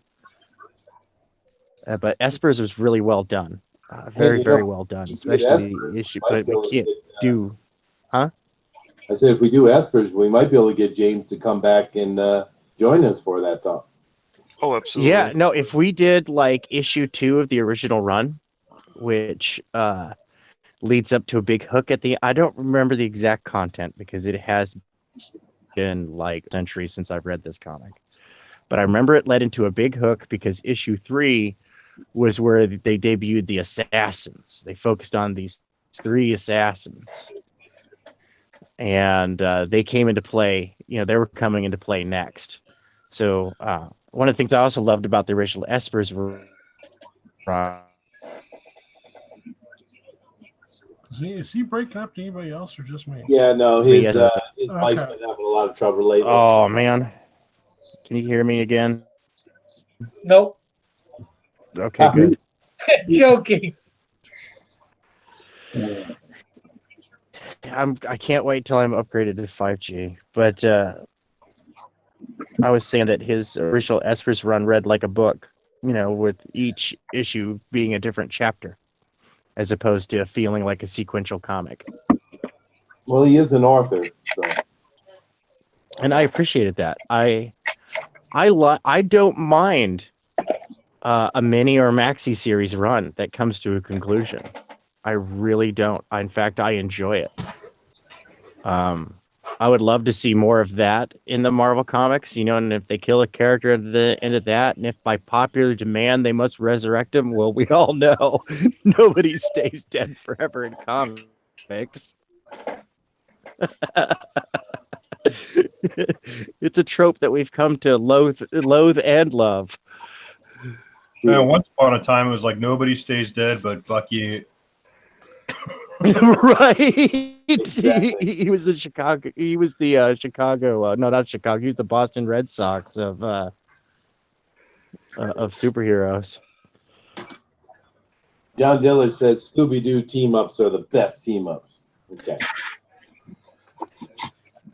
John Diller's not wrong. Those usually turn out to be good entertainment for the kids. Manny, and that's their target demographic. So that's kind of a mission accomplished. Terrence says he's got another Daredevil drawing he sent over to you, dude. All right, I'll get to it after I finish Sue Storm, so that might be about an hour from now. Wait, is it a real Daredevil drawing this time? This one he said he drew. Okay. So what you sent me wasn't what you drew. Oh, we know it wasn't. Yeah, that don't look like. That looks something really familiar. No, he didn't say he drew it. He said he sent one over. Okay. We like to show our stuff. I mean, what the fans drew. We don't want to show pro stuff here. Hey, I'm a pro. You know what I mean? Ejected. Well, man, he's getting all salty and mean now. Uh-oh. Well, I've been a pro for 33 years, but doesn't mean I was a pro doing artwork. I mean, for comics. Alrighty, folks. I'm gonna get out of here. You guys, right, thanks. Y'all have yourselves a fantastic one. Did you see mine? Hold on, Tank. Where are you going? Yeah, I have to agree with Adrian in the chat. The Harlem Globetrotters episodes. Those were better than the Batman ones. Oh, those Harlem Globetrotters are awesome. I loved that when I was a kid. You ever seen them in person? Yeah. Oh yeah, couple times. They were fun. My dad used to take me to them all the time. See, you guys got to do cool stuff when you were kids. I never got to do that. Yeah, we had the cool stuff. We had circuses and everything, man. Oh, I mean, you know, we had those too, but I never got to go to them. My family was always too poor. I never got to do that stuff. I got to go camping for free. There you go. I never went camping. See, you got the cool stuff. Whatever. See, the other kid always does the cool stuff. I went to the circus and the ice capades. I never went camping. Yeah, Ice Capades is awesome, man. I remember going to one ice capades and they were doing the Fifth Dimension Aquarius. It was like so psychedelic. I'm like, oh my goodness, what is this? I didn't know what the hell I was watching. Wow. I was young.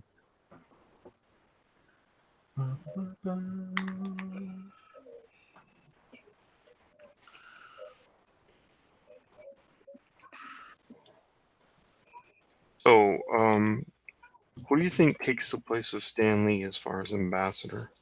Peter. No. Sana Amana. Closest one's Peter Palmone, Peter from Alterna. You think so? I don't think he has the enthusiasm that No, he doesn't. Stan Lee I know. presence. I just like the guy. He's a nice guy. So. No, I agree. Yeah. But I think Todd McFarlane comes close when it comes to on stage and No. his public persona. You know, is the same kind of spirit and enthusiasm about the medium. You know. I think that probably the closest is actually probably Jim Lee. He doesn't have He enthusiasm. was Stan's golden boy. Yeah. No, it's definitely Jim Lee. McFarlane's too mean. Yeah, Jim is always cordial. You know. I noticed that none of you guys laughed at my Sana Amana joke. No. No. Oh man. She ain't close. As far as showman, Dan DiDio is a showman. The guy. God. But I mean, that's it. You know, there's not substance. In my, but. Yeah, Booster makes a very good point in the chat. He says asking for a Stan Lee replacement is like asking for a Robin Williams replacement. It isn't happening. No, he's one of a kind, Yep.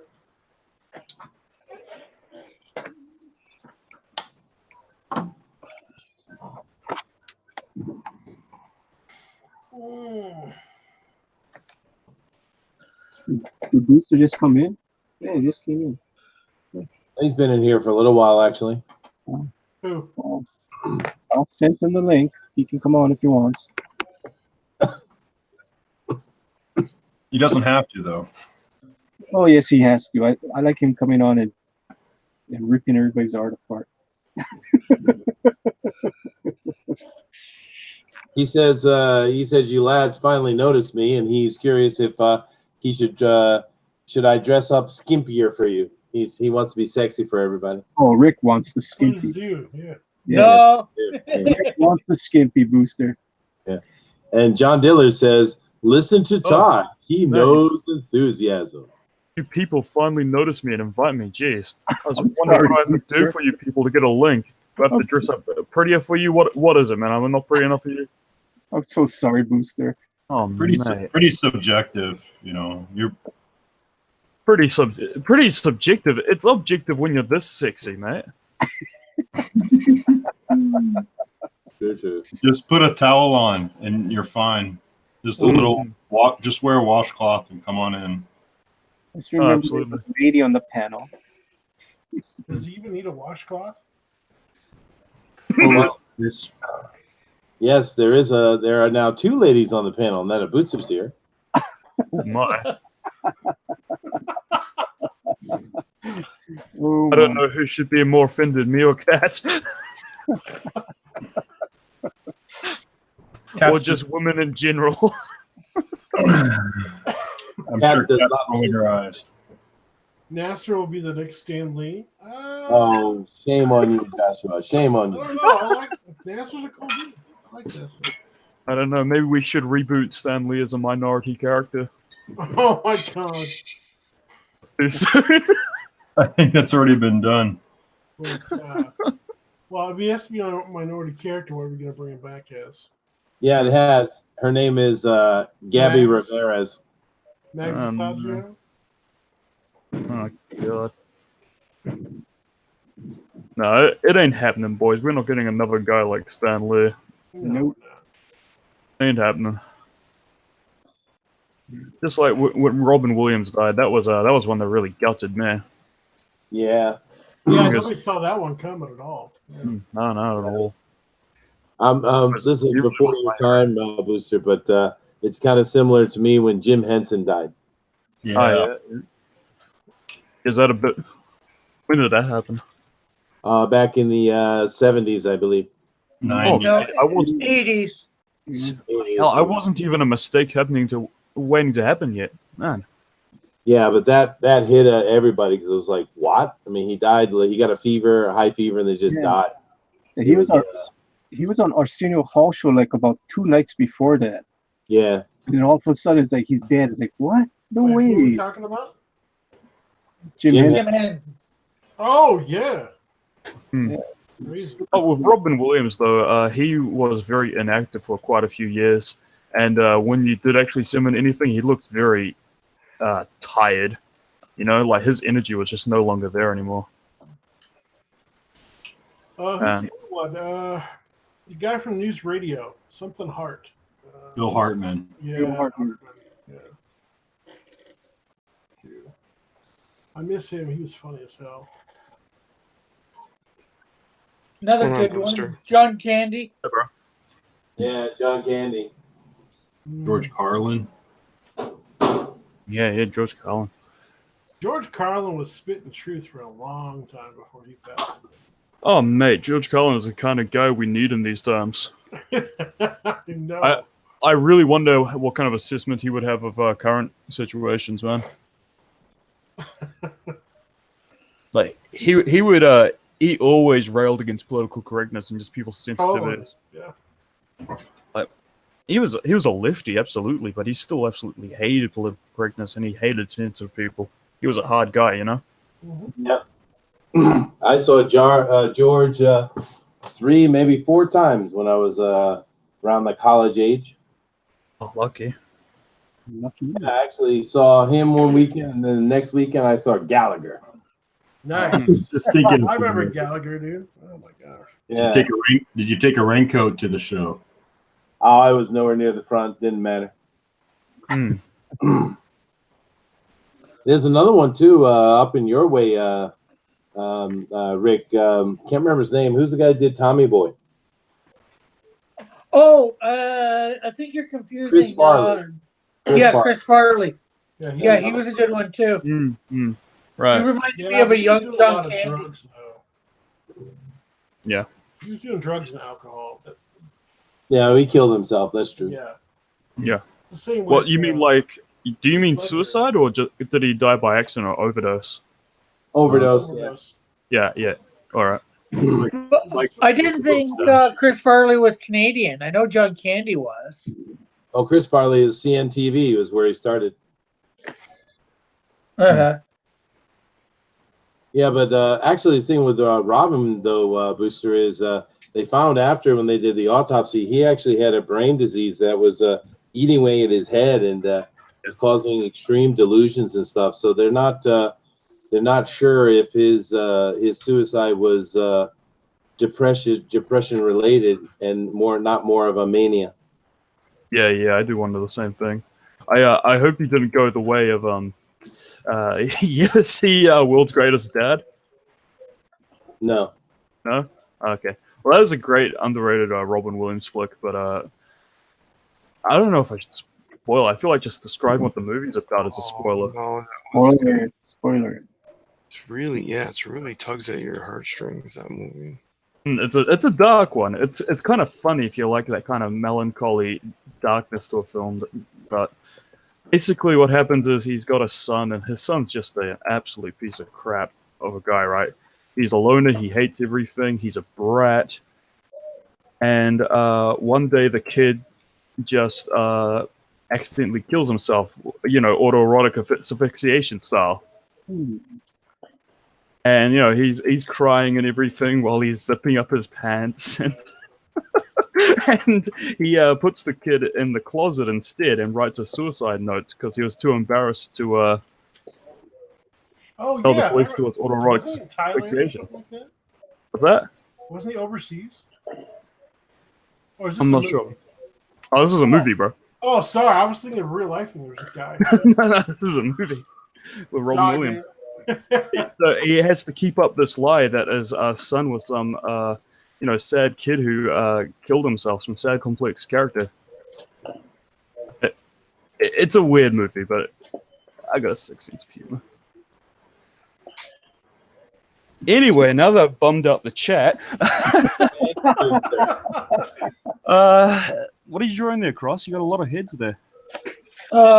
Stan Lee with a lot of the heroes he created. Oh, that's awesome, bro. It is, but we can't see it because he has a potato computer. I can make out what he's going for, but that's really cool, bro. Oof. It is cool. What else are people making? Hey, Todd, you got to put yours up and let Booster see that. That's an amazing piece, dude. Booster has to see it. Show Booster. Okay, hold on. Okay, I got you, White Fox. I got you in the racist box. Come on. The racist box, is that what it is? Yeah. Come on, we need one more person in here so we get a full panel. We got 9 people in here, people. Awesome. Oh, wow. Yeah. Let's make that today. Yeah, I just did television this. and everything. It's about 6 o'clock after I ate Oh. dinner around 5. That is great, bro. That is intensely awesome, actually, dude. I really hope this catches on and goes viral and goes all over the planet, dude. Yeah, Sam. You get Well, yourself a million, get yourself a million followers, retweet some of my stuff, maybe. You might see it used by one of the publishers. Nice. Nice. That's the When Watcher you're done, himself. I'll copy it, recolor it, and put other comics ready. Kind of like I don't know. You know, it's weird when I see this, Todd. I know it's odd, but for some reason, Death Mask comes to my face, comes to my mind. I don't know what it is. This piece really captures the moment for some reason. Do you know who Mark Knox is? No. No. I think he has something to do with Whiskey Go Go. And sort of had a fanzine back in the 60s. Dabbled in comics for a while. I think he owned the Whiskey a Go Go or something like that. But he put it up and said this brought him to tears. But he reposted it. You know? No, this is a really good piece, Todd. Yeah, dude. Yeah, bro. Good job, bro. Not bad for being half asleep. Now the star background and the Watcher guiding him on. Yeah, no, it's wonderful. Yeah, I can't believe how fast you did it. Thank you.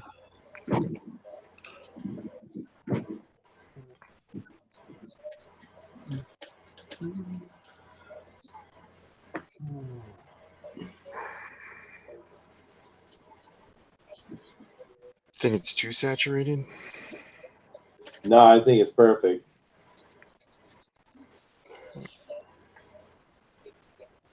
I did do a different version where I added some sort of little things to his glasses. I'll show you. Oops.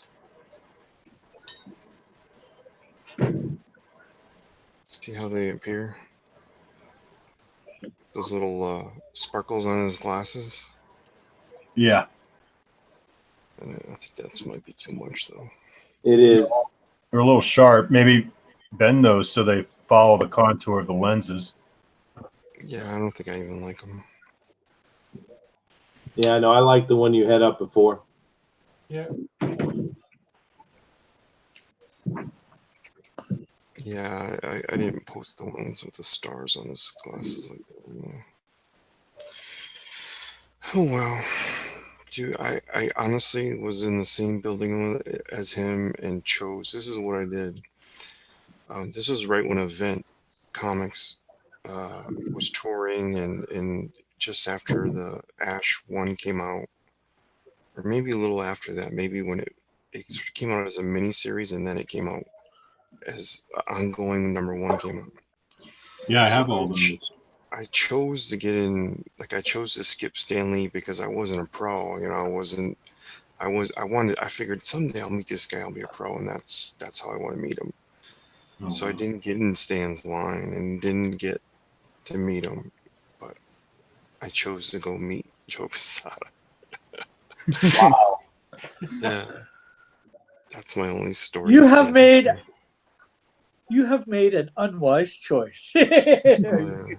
I really thought there would be time and that You I chose would, poorly. it would be a different sort of setting that I'd get to meet him in or something like that. You know? Yeah, I get you. I was kind of the same way. I've always wanted to meet him, like once I get my own book and stuff. But yeah, dude, Wow. never happened. Joshua Hughes actually said something serious for a change. No, I have to see this. Yes. Wait a second. When Stop do you everything. Yeah. When do you think they'll have Stan's funeral? I'm imagining there will be hundreds of thousands of nerds. Yes. Most Well, likely, dude. It depends on if they have a public one, but if they want a private one, I'd imagine they'd go with that. I think they'll probably do a private service for the burial, but probably a public. Speaking Like, of funerals, James Hudnall sat next to Stan Lee at Jack Kirby's funeral. Oh, And really? Stan wasn't really welcome there, so he had to leave before it ended. But he obviously he wasn't gonna miss it, but he didn't want to have anything start with him being there. So he got up and left. Wow. All I know But is at James my was shop, sitting right next to him. when the funeral's on, I'm going to be broadcasting out of my shop. Oh yeah, sure. Well, maybe we should all join together on one of the channels and do that.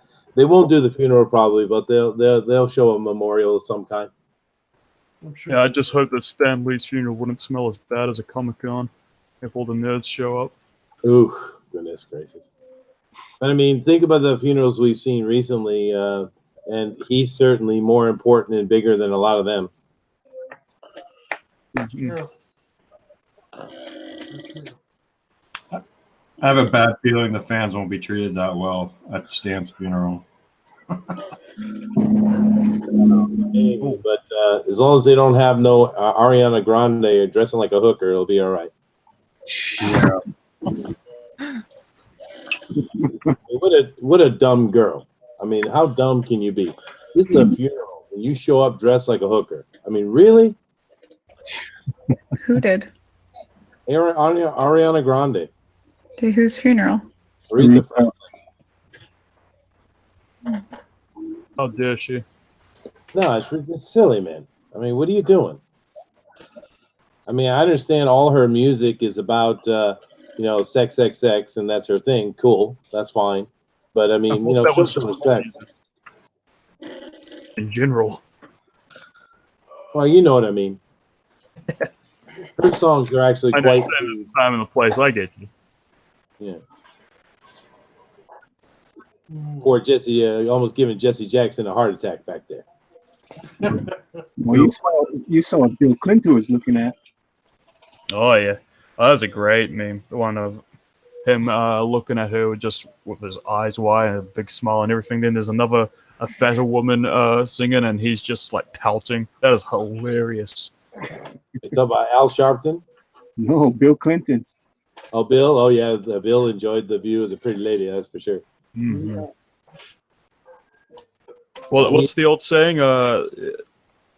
Look, you find someone who looks at you the way that Bill Clinton looks at women who aren't his wife. Did you just say that that's an old saying? An old saying, yeah. And I thought, well, you have to remember, Booster is rather young. It's true. I'm a little boy. You are, Booster. I am. How old are you? How old am I? I'm just a wee baby. I just dream. Yeah. I'm a 26-year-old lad. Yeah. I'm like the baby of these streams. It's true. You are. You're a 26-year-old hobbit, and we love you. True, I am. But in Hobbit years, I'm sure I'm older than all of you. That's probably true. You're right. Yeah. Well, if you're from the future, you're still like negative 500 years. True. Well, That I am was- in the that was future. my- I'm currently that was I'm currently in Tuesday. How about you, lads? Yeah. We're in Tuesday. You guys are Tuesday. old-fashioned. I am on Tuesday, 8 p.m., lads. I am in the future. I'm in Tuesday too. Yep, Tuesday here in Utah. Yeah, in the morning. So Although it's only 2 a.m. here. Yeah, get out of here with that. Get out of here. was it like 3 or 4? Don't take away Booster's thunder. All he's got is his future self. Yeah, that's all. This is all I have. Outside of this, what do I have really? Hey guys, I'm gonna jet. I got comics tomorrow morning to do at the shop. So Yeah, get out of here. hey, all right, thanks. All right, I Brad. think- Where can we find you, Brad? What do you mean? Where? All Yeah. over. Just No, look. tell the chat where you can find you, who you are, what you do. I run a comic shop during the day. At night, I'm secretly a vigilante artist. You just catch me on Twitter at Pencil for Life or on my YouTube channel, Pencil for Life. Are there any wait. colorblind superheroes? Yeah, we can't hear Brad again because he doesn't like his mic. He has a lot of hate for his mic. I hate my mic. Brad, can we see what you're drawing? I just turned off all the lights. Oh, My room is dark because I'm going to You bed. live in a gym. It takes an hour from the come up. No, I just get ready for bed. are you on Twitter? I just wanted to see some more of your work. Yeah, I'm on Twitter, Pencil for Life. Oh, okay. Pencil, the number 4, then life. Yep. So, Twitter, YouTube. You can actually find me on Facebook too. It's also Pencil for Life. My website's pencilforlife.com. I got it all. So, All right. awesome, guys. Well, I'm gonna jet. It's gonna be a Later, busy Brad. day tomorrow. Hey, Brad. All right. Later, Brad. Later, guys. Cheers. Hey guys, over here in the chat, Darth Crone says that it has been very sick to see so many lesbians chatting on Stan Lee and Twitter. I didn't even know. I mean, come on, really? There have been some nasty comments being made. But there's always sweet justice in this world. If you want to dive into those threads, right? Yeah, they get a lot of likes on their crappy, nasty tweets that they make on Stan Lee. But when you go down there, they're just getting roasted alive. So that's always fun. And I know this guy's not the nicest, but Ron Mars is actually one of the guys who tweeted at them to knock it off. So I got to give the guy props for that. Nah, you don't. He's a jerk. Well, I know he's a jerk, but it's at least some of these people have a line, right? No? Okay. Who's Ron Mars? Exactly. Exactly. Yeah. Oof.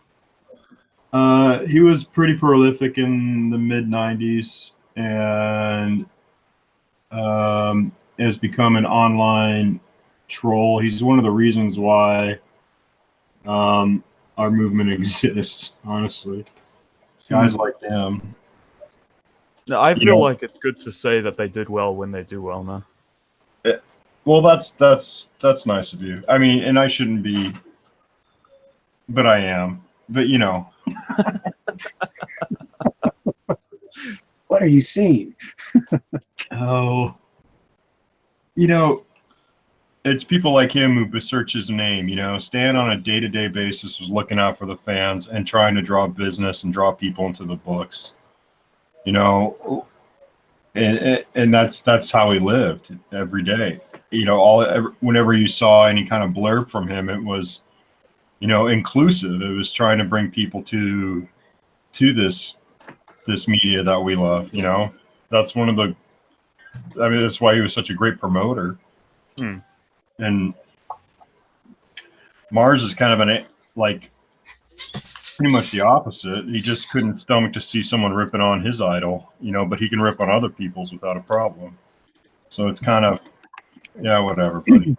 I guess so. You know, I'm looking through the Twitter here, and I know I'll be careful. But over here, this I found a tweet. It's kind of interesting. It says Mumbai Indians, Spider-Man, Iron Man, Hitman. And it's got a picture here of a cricketer from India, a cricketer, and he's saying everyone will miss you, Stan. That's interesting to me. You guys know what cricket is, right? Yeah, he reached the whole world. Huh? Yeah, I mean it's international, man. It is one of our sports. Yes. I just know the Americans don't like it because they don't win at it. We don't get it. We just don't get it. That's why. A long baseball game.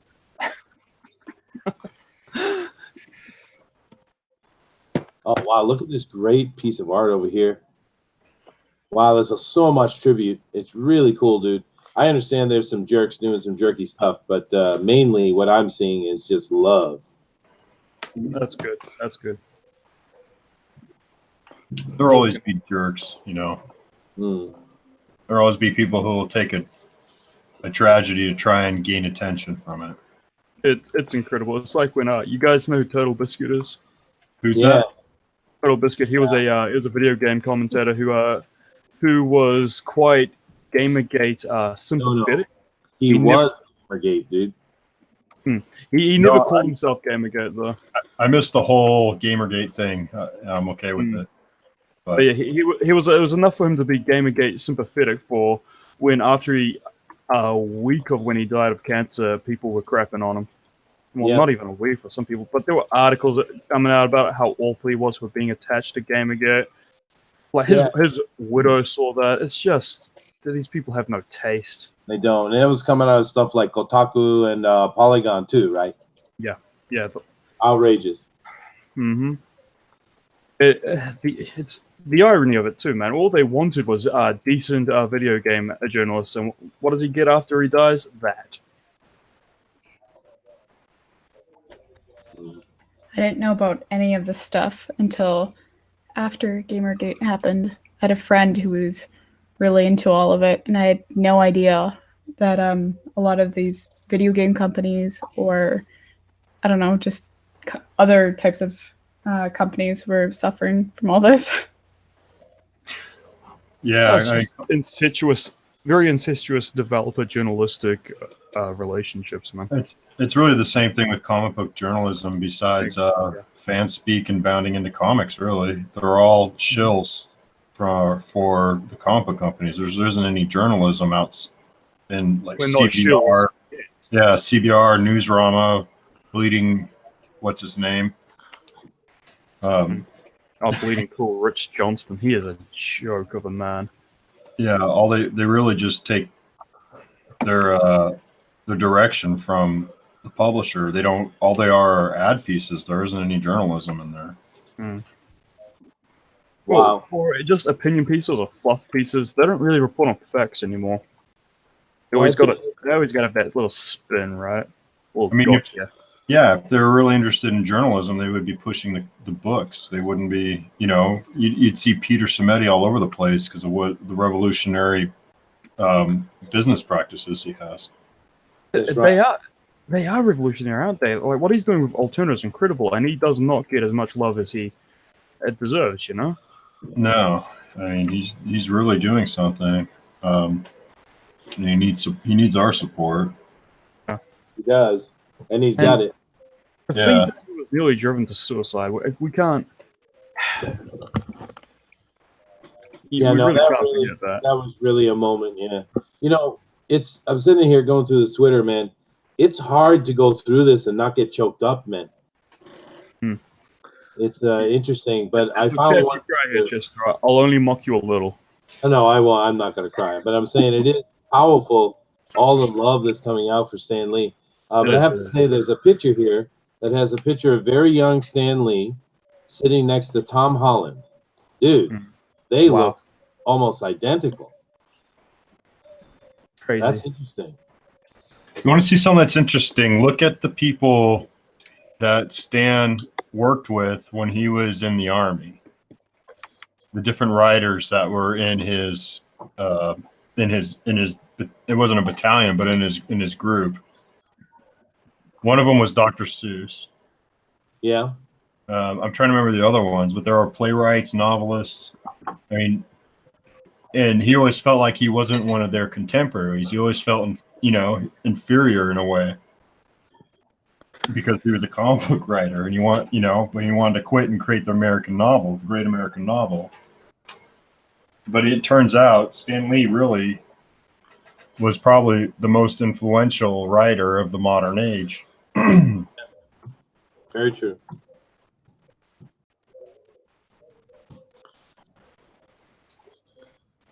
And he didn't start till he was like in his late 30s. So, Booster, there's plenty of time for you to get your act together. All right, I'll stop trying to wake up at about 2:00 in the afternoon, and maybe. I mean, you can still do that as long as you're productive for the rest of the day. I don't like. Speaking of 2:00, it's 2:00 here. I should probably get to bed here. I got to get up in about 4 hours. But there's my piece that Manny, you want to white screen that? Yeah, real quick? I got That's you. cool, Right man. Yeah. That's awesome. Little Doc Ock. I've been practicing just playing around with inks. I found some Sunni ink that's like 10 years old. It's thick as syrup.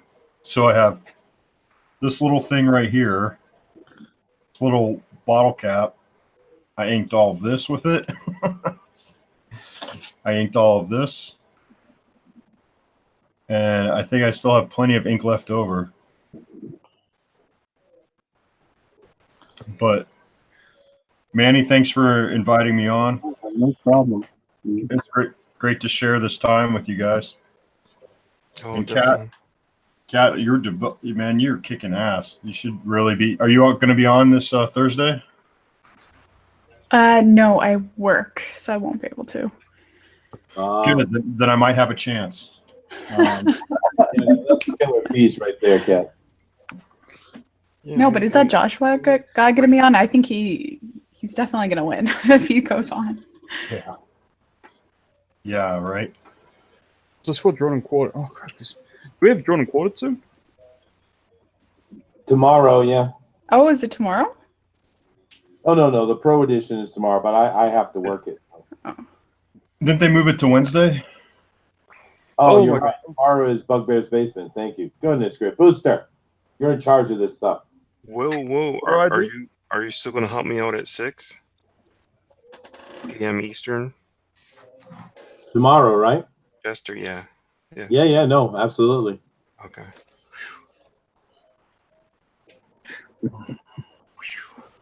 Chester expecting me to pay attention to things. What is this?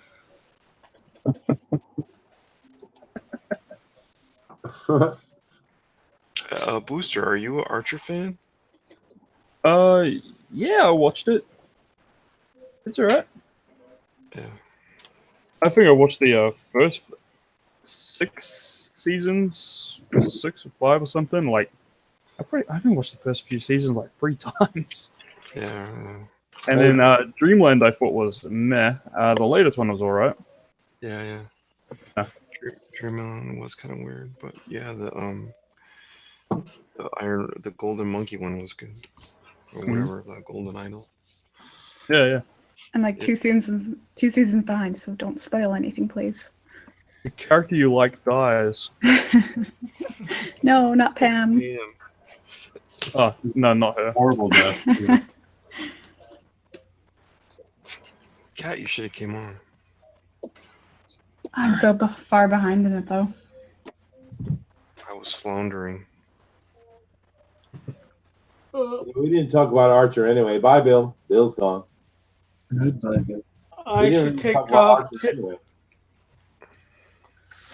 You're gonna leave, Rick? Show us what you got. Very nice. Give us something good. You need a better camera, dude. You do. This camera's brutal, bro. Yeah, it's It's, killing you. Killing me, Smalls. Killing me, Smalls. It brings shame to my eyelids. I'm gonna start inking this tomorrow night on my channel. So with inks, it should look better. So, and then I might even color it. Awesome. Even color it I yourself. I can do it. Well, depending on whether I get done before Friday. So where can we find you, Rick? You can find me on Cross Comics, my channel Cross Comics here on YouTube, also on Facebook, Twitter, and Instagram Awesome. under Cross Comics. Sounds good. And I will be on tomorrow at noon, or today at noon. Won't you be on your other show that you got? Oh yeah, I'll be on John Dillard's at 9 a.m. Eastern Standard Time, and then noon Eastern Standard Time for my own channel. Sounds good. So we'll see everybody later. Later, Rick. Later. Bye, Rick. God bless. Thanks for having me on. No John problem. John Dilly said that they've changed the drawing quarter from Star Wars to original Stanley creation, voted on the day of the drawing quarter. Yeah. Cool. Good idea. Yeah. And I John hope it's Daredevil. I would love to see them do Daredevil, man. That would be good. Yeah. One of my personal favorites. John Dillard said, Rick, go to bed. He said that about 15 minutes ago. So nice, John. So lovely. Lovely. Lovely, lovely, lovely. Lovely, lovely. Adrian loves your stuff. Bethany loves your stuff. Todd. Oh, thank you, Bethany. Hope it goes that viral. Yeah. Dark Cron said, hello. Hello there. Hello there. Awesome. And Joshua says blurry. He's talking about Cross's blurry potato cam. I think we're caught up on the chat. Everybody's kind of looking at us and just watching what we're drawing. They're just sitting there staring at us. Yes, they are. Ugh. Hey, Manny, Yes. you ever take one of Rick's pencils, one of his better pencils, and have one of you guys ink it? I wouldn't mind trying to do that. Yes. Because some of his pencils actually look pretty good. It's when he gets in the ink and the detail that it falls off. Yeah. Well. True. Yes. So I would like to take one of his pencil drawing and maybe do some little digital magic and maybe fix some of his perspective and try to ink that. Wow, my Sue Storm really came out like John Byrne. Wow. Well, because not all pencilers are inkers, right? Right. For sure. But yeah, it would be a very good study for maybe all of us all of us gatekeepers to try to do that one day. Yeah. Try to help him out. Help a brother out. I wonder if he'd be not for it, kind of,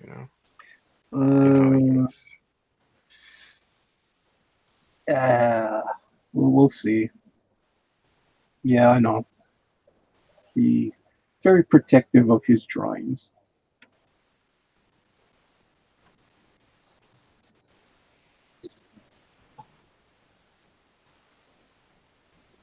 But if you guys ever watch his videos now, he's got his little protege on his program. He's got Brandon out there. Yeah, he's got his little protege. So it's funny because I listen to it. It's like everything I told Rick to do, and he doesn't do it for me, but I see him trying to do the same thing to Brandon. He's telling Brandon, "You need to do your circles. You need to do your foundation." That's hilarious. And I'm like, "Oh, that's what I tell you, Rick, and you don't listen to me. How the hell is Brandon gonna listen to you?" Maybe that's what I should do when I start streaming. I should take on a protege. Oh, go for it. I feel that would be I feel that would be productive. You know, really pass along my knowledge and teachings. Well, Pass it out to the community. Your great MS Paint technique. Yeah. Absolutely. That's right. Booster, we have the perfect protege for you. Ah, yes. Yes, Zack Schneider. Ah, yeah, Zack Snyder. I hope he comes in again.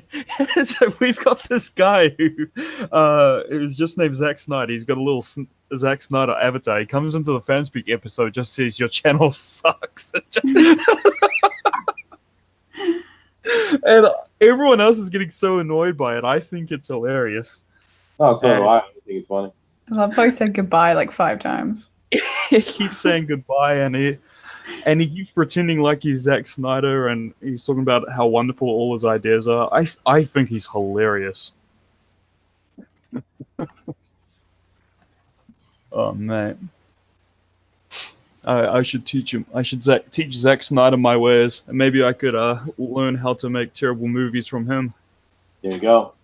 And of course, he's a big competition for our favorite troll, Joshua Hughes. Oh, Joshy is in the house. Yeah, I'm not taking him on. Oh, No, we don't want to take him. why won't you take on Joshua? I have nothing to teach him. He has learned all. Is Bethany? Oh wait, she said something on, or I mean, she's in Fanspeak too, right? She's in the the chat every now and then, I believe. Yeah. She's all over the place. I see her in all the chats. Her husband joined us for a Bugbear's Basement as well. Oh, that's right. Yeah. It was nice. We had his voice with the name Bethany as the icon and a nice little flower. It was quite funny. It was. Oh, when was this? So I can go look at that one. Craven's Last Hunt. Oh, yes, he was in that one. Oh, I listened to that one. Yeah, that was a good one. That was a very good. Was that the one that got interrupted by YouTube? Yeah, it did. We had to do it over 2 days. Was that the one where I did some excellent voice acting? I believe so, yes. Or was it the second part I did the voice acting? I think a little bit of both. And then yes. DeWolf tried to do a Russian voice, which was horrible. And Beowulf just used his normal voice, and for some reason it worked for Craven. Yeah. This blokey Aussie guy. We haven't seen Beowulf in a while, have we? No, I haven't. I don't know what's going on. It's a shame, but you know what? He intimidates me a little. I don't want him to take the place of the Oceanic guy in our chats, man. You know, with the six. Oh, you don't have to worry about that, Booster. I mean, he's all man. You have nothing to worry about. Well, that's the problem. He's like really low-key, and his accent's way sexier than mine. I hate it when he's around. It intimidates me. Yeah, no, I like Beowulf quite a bit. I wish Yeah, he's a great bloke. Great bloke. I caught one episode that you guys did like a week or two ago, and I was laughing so hard at your guys' voices. It was great. Oh yes, was that the Thunderbolts one where I did Baron Zima? Was it? Yeah. I had a lot of fun. I had a lot of fun doing that. Do some more. Not yet. That's funny. No, come on, you can do it. I'd need some lines or something, but I also love doing Mary Jane. You know, I did Mary Jane with a voice like, "Oh mate, you want to fight?" Because when I saw Mary Jane's chin, it was like so square. She had this massive square jaw. She looked like a bloke, so I thought she deserved a blokey voice.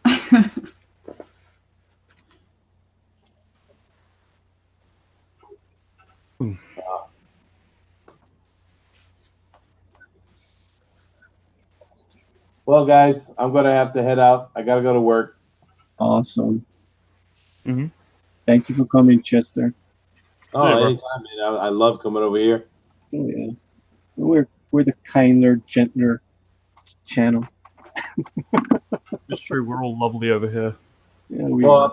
I think mainly is I don't have to be very professional over here. That's the main point. Oh, Is that the part you like? Okay, before you go, do you have any stories? Yeah, are any of them stripper related, as I've heard, Chester? Tell us more about Japan. Yeah, tell us about Japan. Forget about the strippers. I love your Japan stories a lot. Tell us about the Japanese strippers. It's stripper story time. No, okay.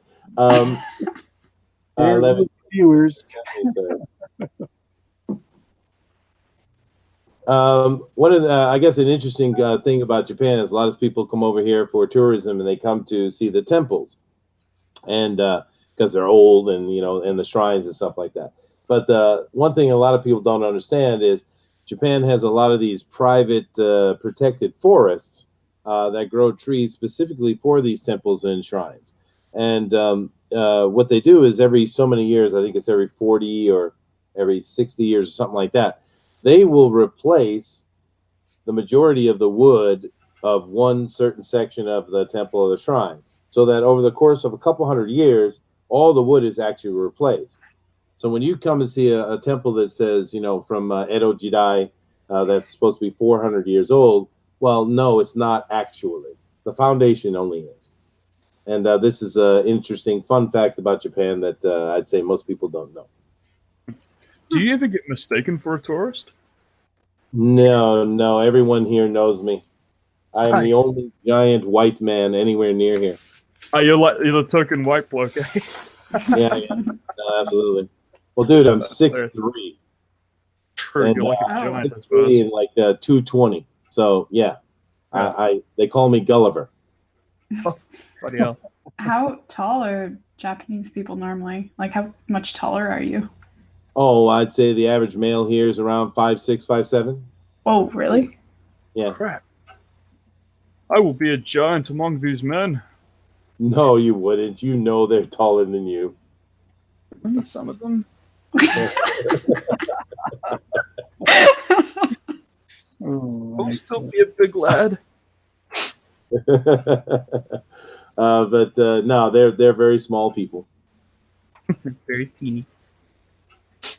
Sometimes I'll see a little obachan around here, just driving by on the street, and I'll see him walking on the side of the road, and it's literally still after 16 years still shocks me because they're older and they come from that, especially the ones that come from that war generation. They didn't have very good nutrition.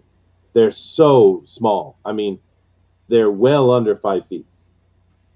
Wow. It's weird. Although they're very kind and friendly, though. That's cool. Anyway, there's a little story, but I'm sure a stripper story time would have been better. But we have the Manny the nanny. Don't say that to me. I told you don't say that to me. I'm sorry, dude. Are you actually sensitive about that? I'll tell you later about that. That's off right, air. No, I'm just joking with you. Right? Come on, you tease. No. All right, dude. I'll get people crying in here if I said that. Oh no, okay, all right. No, I shall not call you that again. Yes. All right, guys, but I gotta head out, and I will see you all later. Awesome. All right, I'll see you tomorrow. See you. I'll send you a link around 5:40. Okay, dude. No problem. All right. So is this the 5th time you're gonna try to do that Archer show? No, it's Mike Barron. Oh, okay. You did get, that's right. You did finally get the Archer show out there. Took a while. Yeah, I finally did. That's Was right. it entertaining, Cat? No, it sucked. Oh, I know. Sorry. I'm sorry, but after the second or third try, I said, I'm going to give up on this stream already. It started going, then it went off, then it came back, and it went off. You gonna do another one anytime soon? Yeah, you should do it again once you get a Yeah, lot I of your need camera stuff set up. to commit to it. Hold on, I'll try to binge watch the 2 seasons, and if you haven't done it by then, I'll join. Okay. Because you can always send me a link on the Twitter, and I'll see what I can do. Okay. I have a really bad memory though, so I might not remember any of the episodes. My favorite episode is the ski chalet one with the double agents and stuff. So what is Archer supposed to be about? Sell it to me so I'll go watch it. It's definitely a parody of James Bond kind of spy agency shows. Okay, With I like that already. yeah, with the voice acting of H. John Benjamin, who is a very funny guy. If you know anything about him, he did Bob's Burgers. Never saw that. Never saw that either. No. Okay, well, yeah, he has just something about his voice. He's just naturally funny. Okay. And he's playing Archer. And yeah, what else have we got?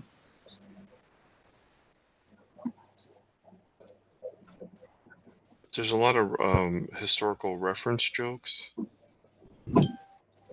If you like history, you'll catch a lot of jokes. That's the only highbrow humor. Then there's a lot of lowbrow humor about sex, drugs, and all that nice stuff. Potty humor and stuff like that. You know? Basically, he's as competent as someone as James Bond, but he has the emotional maturity of a child. Drinks like a fish.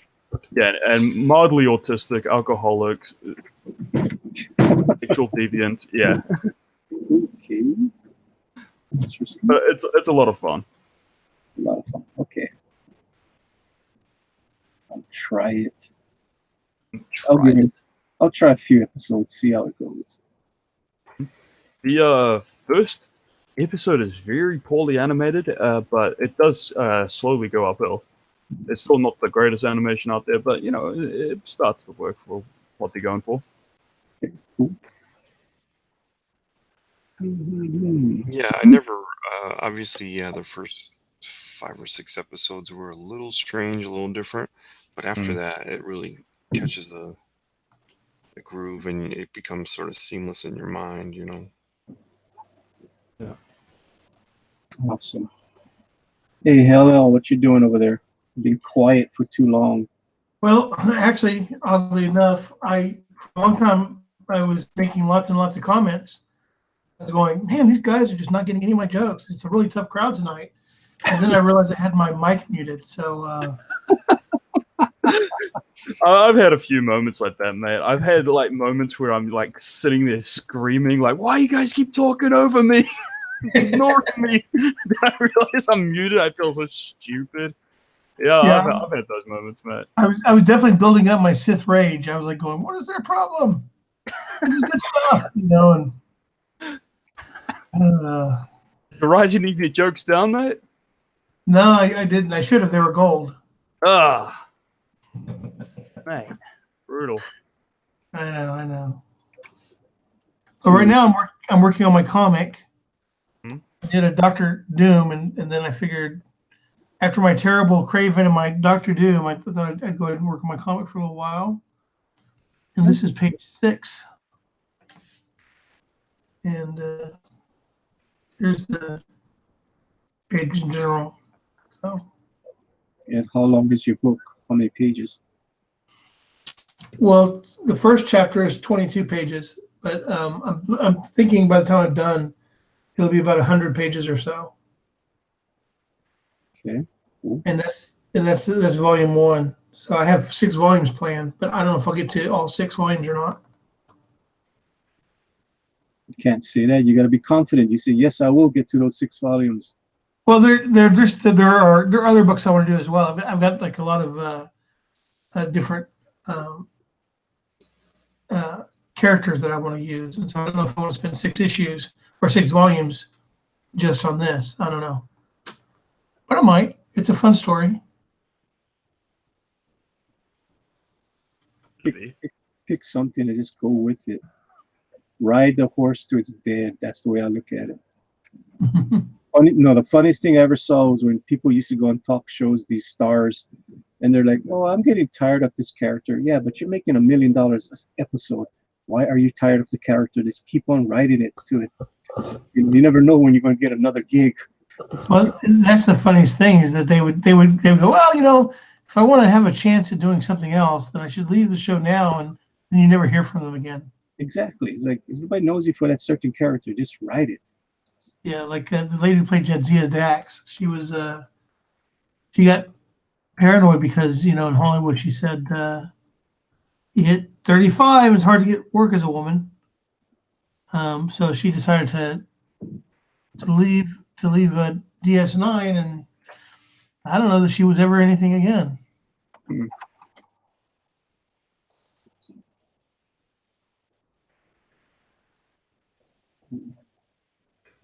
Oh, Terry Farrell? Terry Farrell, yeah. Yeah. Or unless you get like that shtick as being the old lady actor, right? Right, exactly. Your Betty Whites and such, or Meryl Streep. Well, apparently that's okay when you've hit advanced stage, but I guess when you've hit, it's not so fun when you're 40 and you're getting the old woman stuff. Yeah. Well, they just got to go with it. It's like you want to keep on working or you want to not work. Put your ego aside. I hear.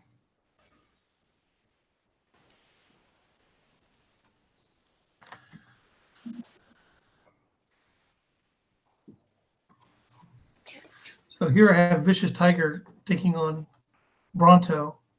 Thanks, Cat. Hmm? No, I was just saying thanks, Cat. I was just about to say I get no love on Twitter. Oh, Joshua Hughes says, I'm going to go to sleep and read my comments so I can go.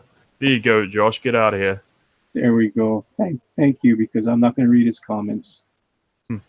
I ain't doing anything else, so I can sit here and harass your viewers if you like. Do it. Harass them. Harass them. But yeah, no, I really liked your drawing. Thank you. Oh, thank you. Whose drawing are you talking about? Oh, apparently Mighty Geek Studios is 6'6". Can I borrow some of that, mate? Because I'm 5'7", bro, and it's not cool. It could be worse. 5'7" is not bad. Oh, get out of here. You're gonna live longer than us. I mean, that's the thing. I mean, there's not too many women that are taller than. Yeah. Well, maybe there might be quite a few who are as tall as 5'7". It kind of sucks. You know what else there is? A lot of men that are taller than me, and they're my competition. Yeah, I'm gonna die off before you. You'll still be alive at a certain age, and all the rest of the guys will be dead. Oh yeah, that's true. You live longer. Keep eating away. I'm eating up. I'm not going to be much long after them. That's for sure. Yes. I think 5'8" is the optimum height for a human male, and then anything above or below that, you start subtracting years off your life. Is there a reason why you're saying this? Are you 5'8", bro? I'm 6 feet tall. Ah, screw you. I'm 6 feet tall, 240. So my life expectancy is not very good. Oh, screw life expectancy. I would just want to have a good one.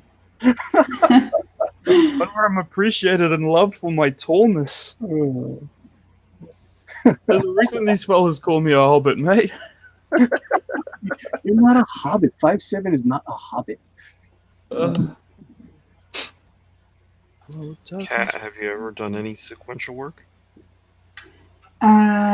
No, I haven't. I've wanted to. Like when I was a kid, I used to, have fun and draw comics all the time, and then I hit an age where I just got too nervous to. I don't know. I was just kind of scared that I just wasn't good enough, and then I stopped. So I don't know what happened. What age was that? What? What age were you when you kind of started to feel scared? Probably like 11. Oh, really? Man. Wow.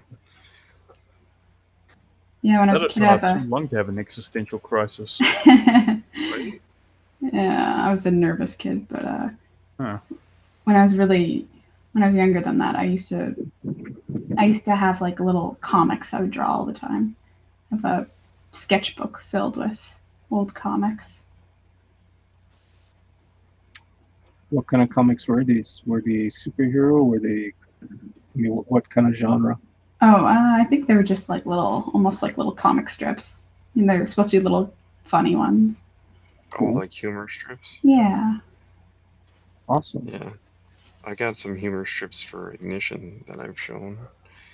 I was gonna do like one a week.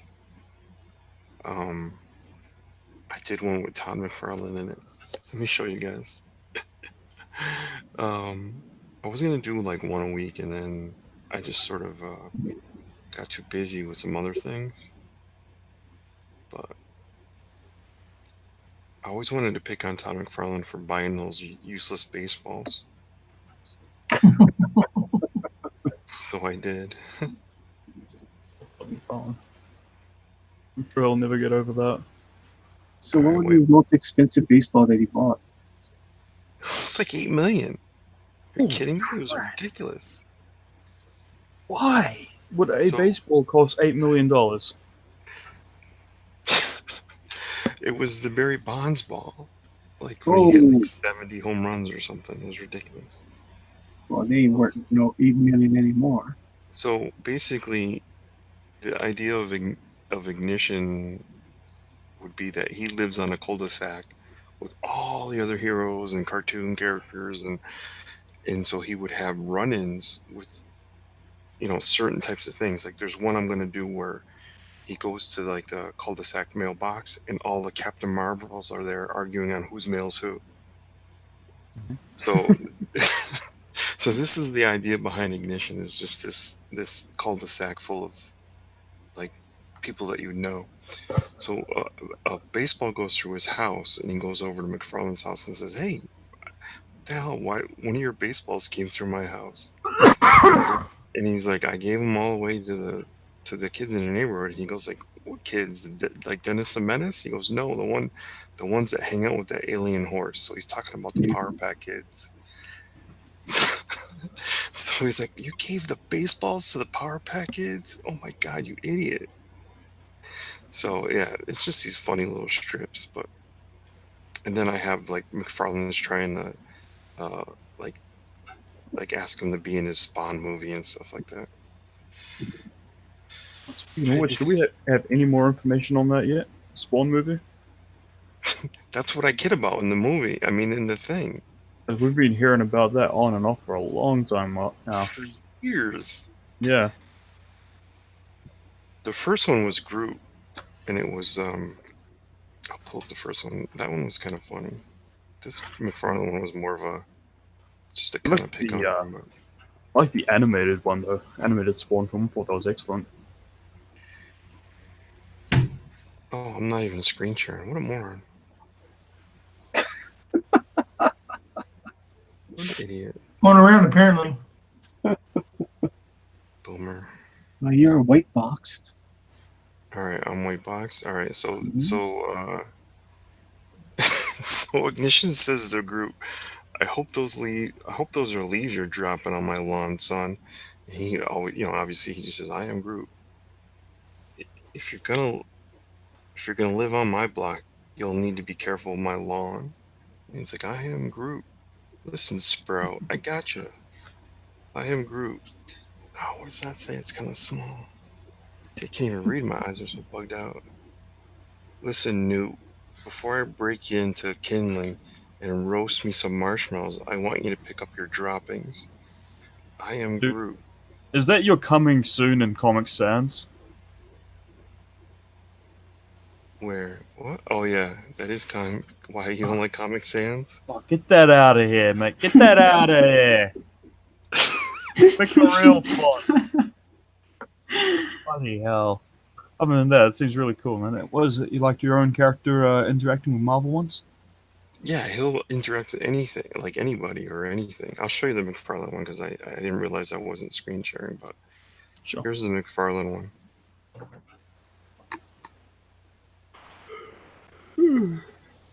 I'm not seeing you. I see her. Cool. And it actually, McFarlane asked him, hey, was that you over there roasting, like making s'mores at 3 a.m.? He goes, s'mores? No, not me. So it's just my attempt to try to be funny and sort of get my character out there in a different way. Yeah, sure. Oh. So you going to have him in his own comic book someday, or mostly just the No, Was it no, just the little mini comics? no. I'm gonna do a whole Indiegogo. Oh, I yeah, can show you cool. some pages. You haven't seen them? I don't believe I have. Come on now. Show them all to me. Show everything to me. Give away all your secrets so nobody's gonna. I'm greedy. Here, this is the easiest way for me to do it is Holy to do it crap. on a viewer. Oh, what is this going on? What's? Hold on, give me a sec.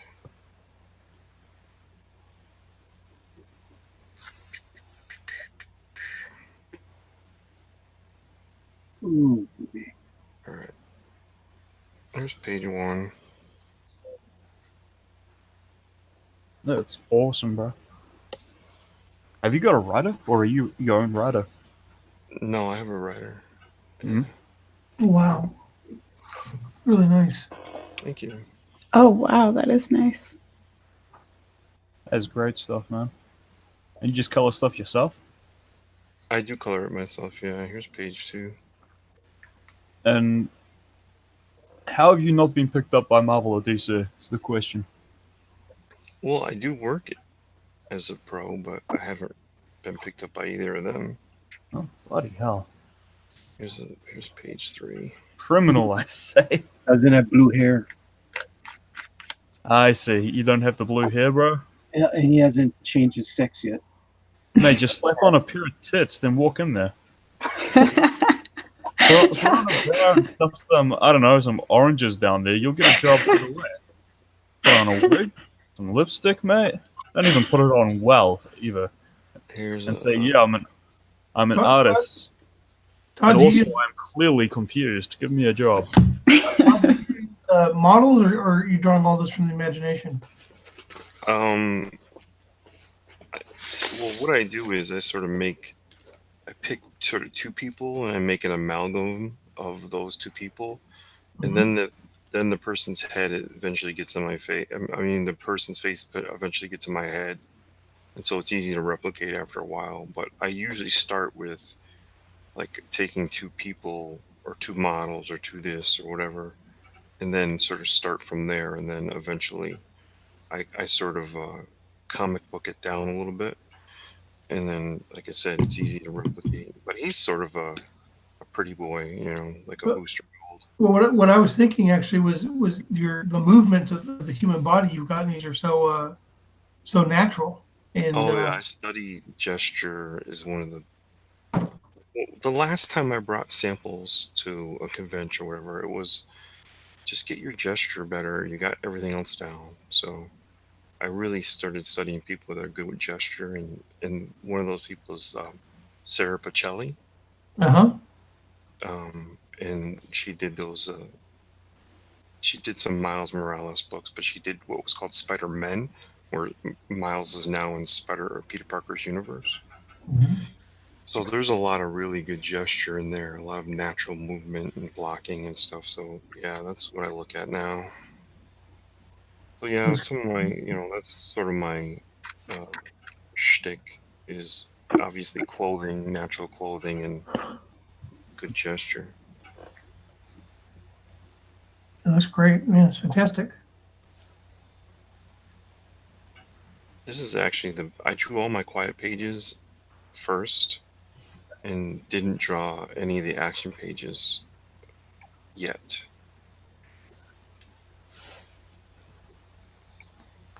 This is page 21.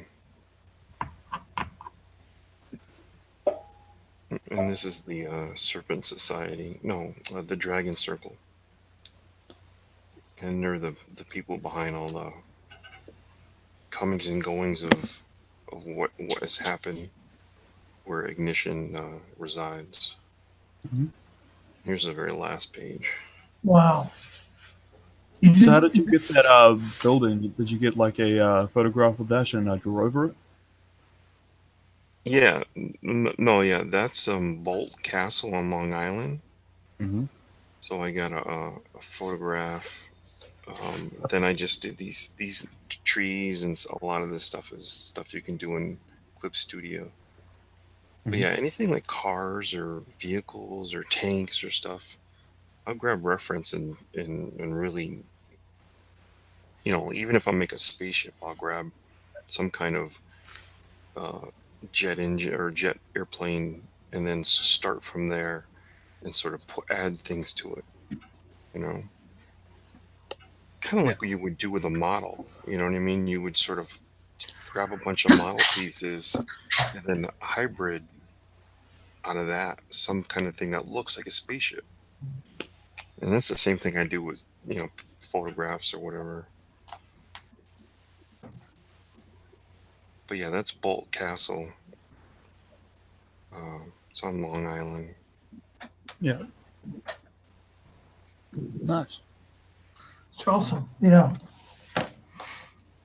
There's a little like you can see the dragon on the table. I don't think you'll even see it that well in the comic. It's so small, but Hmm.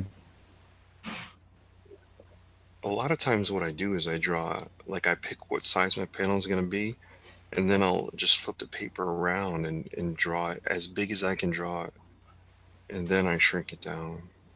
You know, that's the advantage of digital, is not having to draw small things small. I can draw them big and then Mhm. shrink them. You know, because I'm not really good at drawing small. Is it all proportional though? Like, does it get blurry if you try to shrink them? No, it actually well, see, there's certain tricks I've learned over time. For instance, if something does get a little, sort of out of phase like that, then you can duplicate the layer. So you Oh. duplicate your inks. Hmm. And that's something that a lot of digital artists do anyway. They do all their drawing, and then when it's done, they duplicate the inks and just merge them together. So then the lines even pop a little bit more. They get a little thicker, Yeah. by doing that. Manny, do you do that?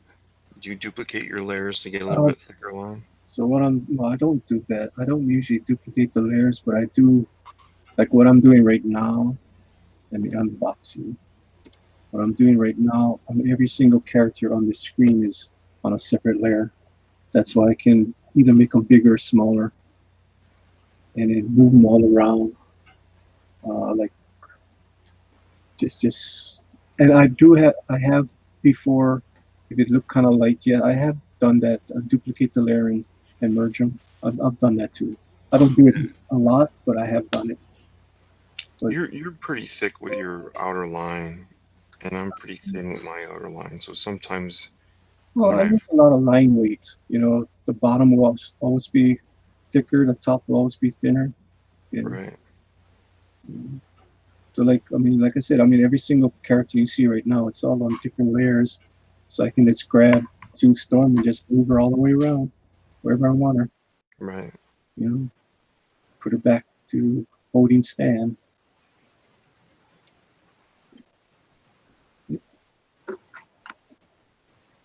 And, digital people, it's the way to go. Yeah, I have pages. I have templates of pages that are double up, which is twice the size.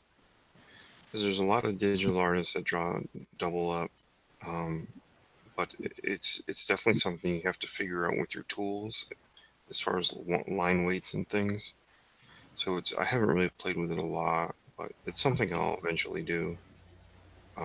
So I can get more detail in there. Do any of you know the most common way for when you're drawing traditionally, and then you ink it, and then you want to clean up your lines in Photoshop? I've been like trying to play around with different ways. I haven't really found out what's the best way, but I'm just wondering if any of you know like what professionals normally do. Yeah, I'm gonna show you one of the ways real quick because it may not be called. I think it might be called the same thing. Tone curve, right? This tone Mm. curve. Um, if I take this line, it'll really thicken up and darken. I'm already dark already, but see what it did to the everything? Mm. everything that is, it changed the color, made everything a little darker. If you do that to just say line work, right? Mm-hmm. Like for instance, when I'm doing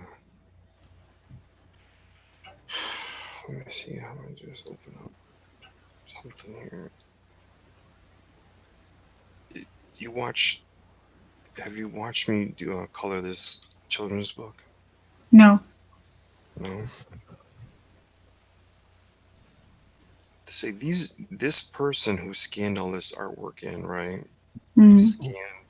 He used a different scanner. Like he went to Kinko's and used the scanner. He went over here and used the scanner. So he used a different scanner all over the place. So none of these pages match up. So when I bring these pages in, they're actually in two pieces, right? They're actually, this is actually two pages that I'm trying to make into one page. Oh, actually, see something over here I gotta erase. So the line weight is so light, it's almost like pencil. And then I just go to, once I get first you put it together, right? So I actually gotta put the two things together, seam them up. I can actually do a page real quick. Um, what I do is I actually start with everything using the first page that I actually did, right? So I gotta bring in, this is page what, 1, 2, 3, 4, 5. This is page 5 and 6. So import image. It's in downloads. Okay. Sorry, I'm just talking through all this. It's just easiest way to do it. So here's page 7. Got it. Now I gotta move this over here. But you see how light it is and how unfinished it is? You can actually see the marker. All right, lads, I need to get myself some dinner. I want some chicken. I'll see you guys later, right? See you. All right. Yeah. See You guys. Thanks for coming.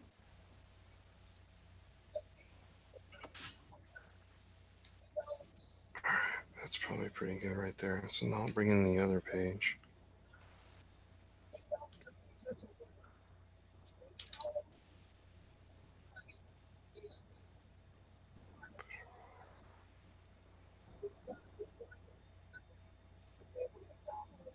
It's tricky stuff. So what I'm trying to do is see the height of this border. Can you see my cursor on the screen? Mm-hmm. I want this border and these to match up so that it looks more natural height-wise. So it's sort of, I'm just guessing by eye. That's pretty good right there. I don't think I lose anything at the bottom. So I'm pretty happy with that, all right? So now I gotta take this, you gotta change these and make them a layer. Oh, I'm actually on the wrong one. There we go. Change, make that a layer, convert to layer. You can actually move that out of the way and turn that off. I gotta take this one and make this one a layer. That's actually there.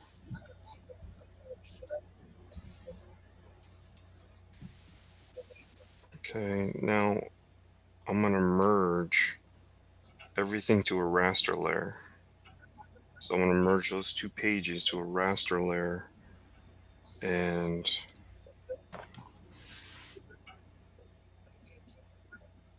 now they're a layer that I can clean up. I can put the white page underneath. I can get rid of this. But the other thing I can do is, remember I told you this, that what you asked about is how to clean up artwork. And there are other ways, obviously, but the two ways is one, like I can darken this. See how dark that got? Mm. So now it's all one shade. It's not variable. See how it went back to the Mm-hmm. other shade? All right. All right. And total curve. Press OK. All right. Now I go in here and I get rid of this stuff that shouldn't be here. I make my stupid eraser a little bigger. Get rid of this. This doesn't need to be here.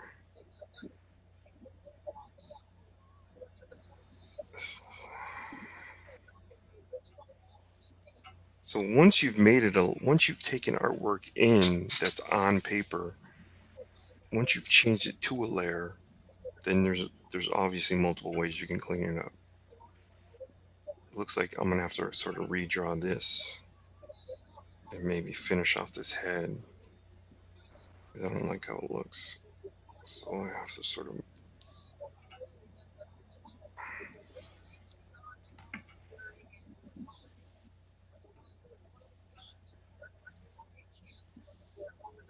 Oh, this scintillating conversation.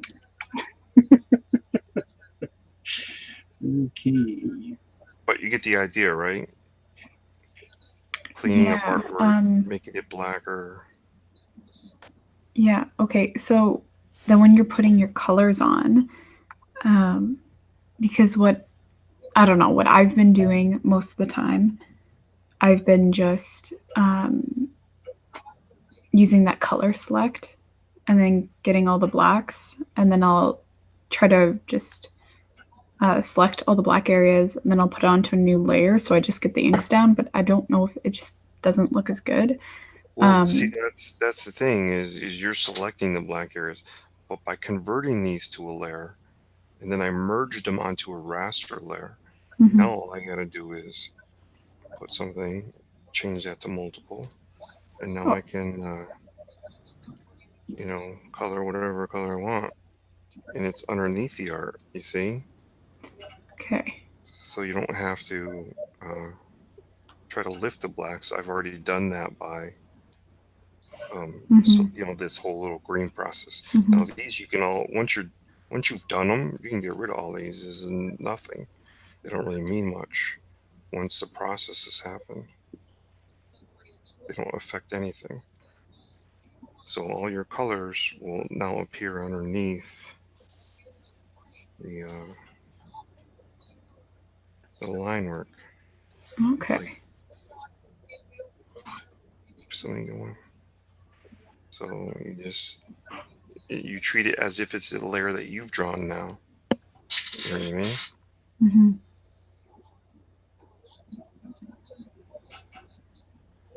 Why, you fooling around a little bit with Photoshop? Yeah, I like to try to color my drawings sometimes. I could never get my line art to look that good. Well, because I wasn't doing the curved one. I was doing that. There was like a contrast one. I was using that. I don't know if there's a difference. There is a difference. Okay. Yeah. When it comes to the black line, the only two things you want to use are the tonal curve, and then there's another one that looks like that's not it. Might be level correction. Level correction will do the same thing by moving this. Oh, okay. Yeah, I've used that one before. Yeah, so if you bring the white, you don't want to go that way, obviously. It's this way. No, because I've already changed it, I don't think it works that well. I'm not sure, maybe. Okay, that does do something. That doesn't do anything to the whole layer, just to the line work. So that does change it. And actually, by adding the white, I'm lightening it back up a little bit. See how it darkened the lines by moving the furthest triangle that way. So yeah, those are the two ways that you can affect the black artwork, the line artwork. All right, guys, I need to get going. Thanks for already coming on here, Manny.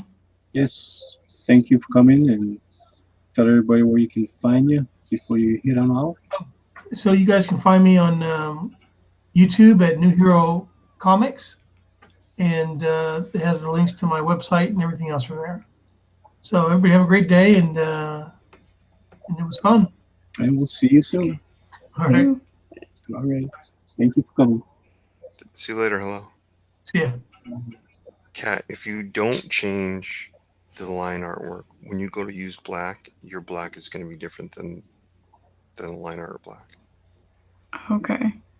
And it's because the scanners, it's sort of because of the scanner has a parallax, sort of the depth of the glass and things like that. That's why I said when this guy did this, he didn't use the same scanner every time. So Mm. he really made a mess of this stuff, you know. But if you change it, if you do correct it and make it as black as you can, then your black will match up with it. So I Okay. can go in here and get rid of like little things, little circles that I'd rather not be there. You know, some places I can tell that his artwork he really wants it, but there are places where I'm not really sure. Like, I don't really like how that looks, to be honest, in this area. You know, but I might thicken some things up to make them read better. Like I'm thickening up this broom here. But I try to mimic his style and just create, like I'm creating more bristles, you know? So I do play around with, I mean, I've been working with this guy for a while, so Okay. we've So talked. so you just you color his comic? Yeah, I've been coloring for him for a couple years. Oh, okay. Yeah. So then how do you pick your colors? Oh God. Sorry, I'm really bad at coloring, so I always Yeah, you kind and me both. of. Okay, well, I still have page 1 here, so let me shut this letter off. Sorry, This, maybe people don't want to see this. I don't know. no, I mean, it's hard. It's color theory, right? Mm.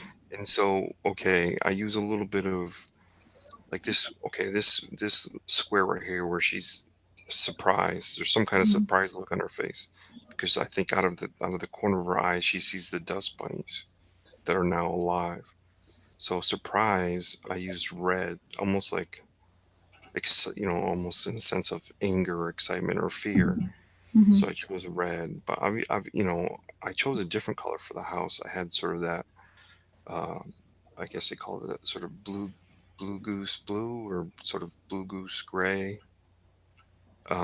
And he didn't like it, and he said, "Oh, I want the house yellow."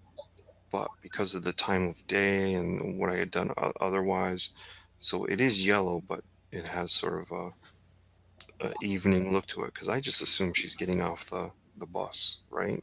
And she's Mm. running to Granny's house. She's got her backpack. Again, I mean, I could be wrong. It could be, earlier and she's going over there on a Saturday, but I got no notes, no script, no nothing. Really? So, yeah. So all these choices are my own choices. So do you remember Tweety Bird's like like grandmother or whatever it was, Tweety, Mm-hmm. So I chose the color that she had for her gown or whatever she was wearing. So it's purple. So, and I mean I just pulled that out of memories and other things like the fence is the first thing I colored. And I figured, well, let me try some different brushes. And these brushes was sort of a weird shaped thing that it does. And so I just kept layering gray, then whiter, then darker gray, and it made the wood look like wood, right? Probably the Mm. best thing on this page is the stupid fence, if you ask me. Maybe the grass isn't so bad, but yeah, these things are tricky, to do this kind of thing. I would never. I don't even know if I would even uh, see this. This is when I didn't look at the artwork, the dark, the black. Mm. See that? That's terrible because you know why? He didn't tell me when I first got the book. Oh, did you? He goes, these are double pages. I'm like, I saw a few that look like double pages, but I mean, they're all double pages. He goes, yeah. I go, oh man. So I already had colored one half of this book. And then you can see a little bit of a seam here where I had to put these two things together. He And I had didn't to do tell it. you. No, he didn't tell me. So shimmer in this cloud. Not a shimmer, but And here I almost a thought the line. girl I work with has poor communication skills. Yeah, right. So yeah, I actually after I colored this page and he approved it, actually stopped and stewed for a while. I was like, I'm so fucking pissed. I'm so mad. And he actually sent me a IM like just when I started doing the next page. He goes, "Hey, do I need to farm some pages out so I get this book done in time?"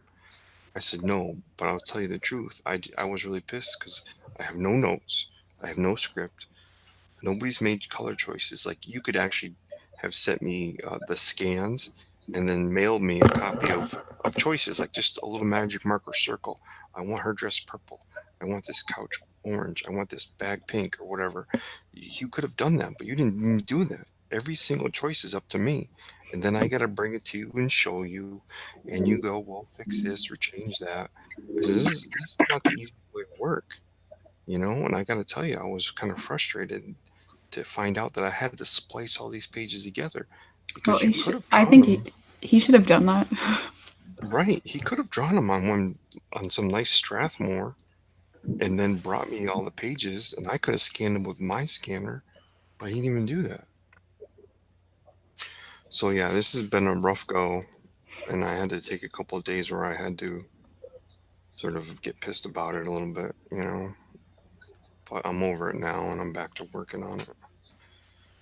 But when when when you for instance, if you do this kind of thing where I'm leaving the other layers, the other pages, and I'm doing that for color reference, because if I got to color her granny again, I can show you what you can do. You can take your color picker, obviously, and go there, and you saw how that square over here changed, you Mm-hmm. know, and I'll change this green one to the color of something else, red. So you use that color picker that way, and then when I want to, so that's why I'm sort of leaving the other layers or the other pages all on one thing. But when you save it, like if you want to save, okay, I've already cleaned this up a little bit. So I'm gonna get rid of this one. I'll leave the one prior one because she's still dressed like Link that I've already flatted. I'll show you the flats on this one. So I'll leave that so I can pick up these colors. So now I'll call this obviously this is the easy part that you know, but so now I'll tap that, change just the 3. And it's page 4 now. So you just, I mean, aggravating as far as like having to splice the pages together like that. It is definitely aggravating. It shouldn't have been like that. But what can you do, you know? Yeah, I couldn't imagine working with people like in creative work like that. Just because I feel like everybody thinks that someone else should be able to read their mind. And I feel when it comes to creative stuff, like there's so many things you can do in so many different ways. You know, you could color a page or anything like that. And I'm a dog groomer, so I kind of get a little bit of that. I go to some clients, they think that I should just know exactly what they want. But I couldn't imagine for like drawing or anything like that. Yeah. I mean, obviously, again, like I said, we have sort of a rapport. And I thought, you know what, I'm going to keep all these dust bunny things or whatever these monsters are kind of close. So they were just sort of steps away from one color. Like the first one I colored was this little rabbit way down here. And then everything else was sort of a jump this way or a jump that way. And that's how I made those choices. Um, but being in a children's book, obviously, like the dustpan being yellow, those are just making smart choices to make this as bright as possible. But I don't know. When I color my own work, for instance, I showed you a page of ignition. Well, ignition is the costume itself is a gradient, so it's easy to do. It's a gradient, and then I just manipulate it. The gradient is let's see, it's this bottom one over here, sunset glow. So basically, say, let me just show you, for example, I'm not going to do this whole costume, but I'll just do a big square. But this was a way of me thinking, how am I going to color this book and color it easy? Jesus, how many different freaking layers is there? Wow. So here's the gradient and how it reacts. And then I'll just sort of tweak it a little bit. I do want a lot of yellow because he's in the sun to sort of match up with this. And I'll just keep doing this until I get something I really like. Actually, I don't even like that. Ooh, what are you doing? Okay, that's not bad. So if you couldn't see anything but his costume, then I'm getting enough of the colors I want. And then I'll just manipulate it a little bit. And so I'll take some orange and I'll spray underneath his neck a little bit. And I'll just sort of, it's just a way of doing it faster. And for instance, I would take the color, okay, being that this is yellow here, I'll grab the orange here, and then I would just spray to darken this up a little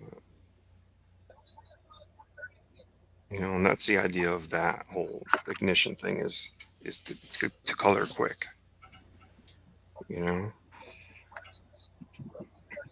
Using a little bit of theory. Obviously, I'm just showing you as fast as I can show you.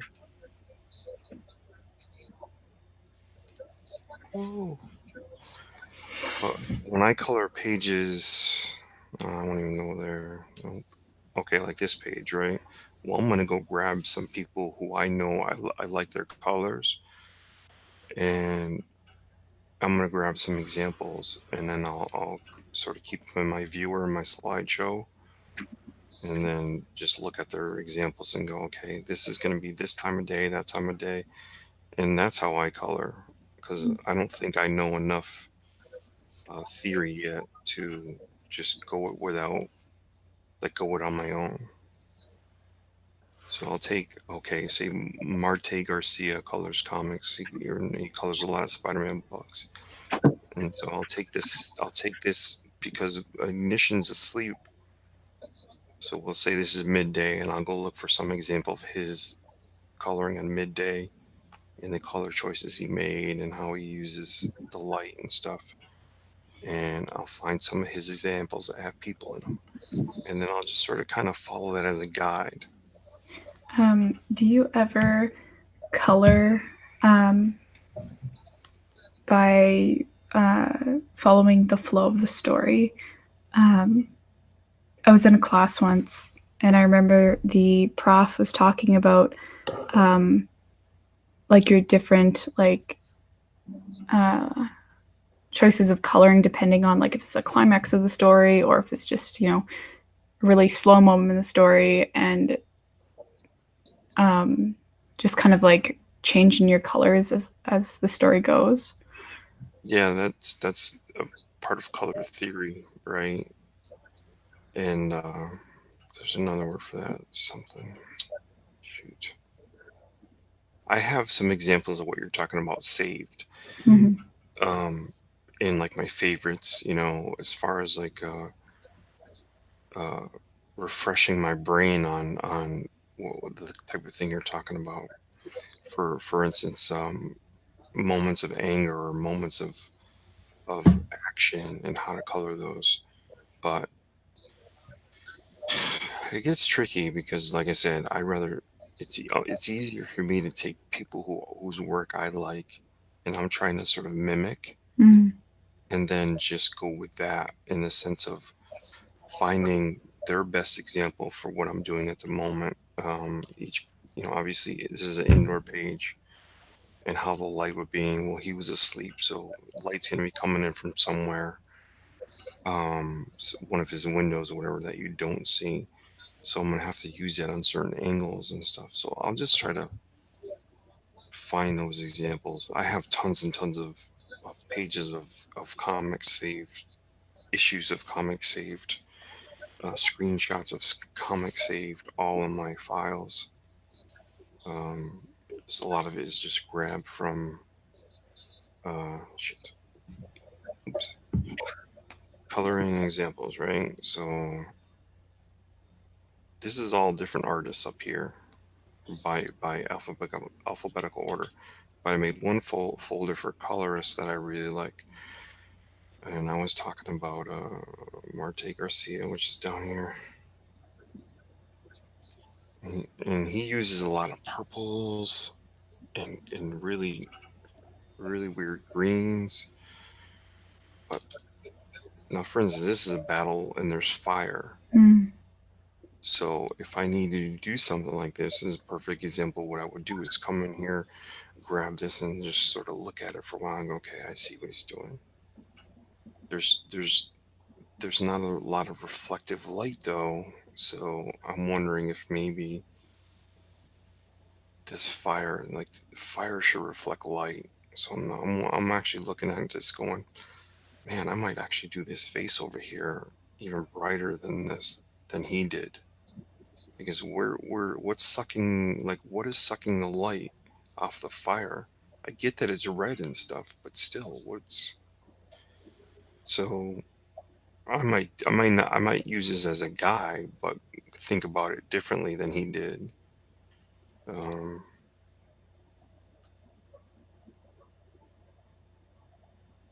so yeah, this is a nice one because they're outside. Obviously, you see the cityscape, the sort of New York look. Actually, this is Danger Room, and it's sort of it's phasing. Okay, yeah, it looks like they're in the danger room, and it's sort of phasing the city into seeing the danger room. So yeah, that's a weird example. Oh, here's some more fire. Yeah, I don't know why this is lit this way. Like, if this guy's really on fire, their faces should be lit up a little differently. Don't you think? Or is it just me? Well, it's too boring, that palette that we have right now. Everything's muddy. They're not doing very good color theory. No, they're not. He's not. And he's actually a really good colorist. But if Right, this but guy's that's what actually, we call a rush job. yeah, if this guy's really on fire with a yellow flame, then you should see yellow, Mhm. especially in this highlight here or here. Sort of a Yeah. red color on her. Yeah, you think you'd see at least a little bit on her face. Yeah. Alrighty. Okay, guys. What are you doing? Let's see your stuffed cat. Oh, What do you white box your thing? okay. Sorry, I haven't been doing anything in a little while. Oh, but it looks beautiful. Oh, It's thank awesome. you. Oh yeah. Maybe I'll try to color this one. Now you colored your Wonder Woman somewhat flat. Is it something you're gonna keep doing? Like, are you gonna do more to her? I might. I just did it really fast this morning. Did it with what marker? No, I did it in Photoshop. Oh, you brought it into Photoshop and did it that way? Yeah. Alright. But yeah, I did it really fast. So I was even looking at it a little while ago, and I'm like, oh, I should have added more lights, and I should have just done a little bit more. Yeah, she has a lot of reflective surfaces on her too. Yeah. Not necessarily in the costume that you chose. I'm not really familiar with it, but yeah. Actually, if you do play with it again, make sure you DM me it so I can see what you did. Okay. Because Sure. I'm interested to see what you change and play with. Sure, I'll try. By the way, is my screen blurry? Not too bad. Okay. Yeah, it's not that bad. Yeah, it's good. It's not like Rick. No, Okay. this is nice. It's good. Okay.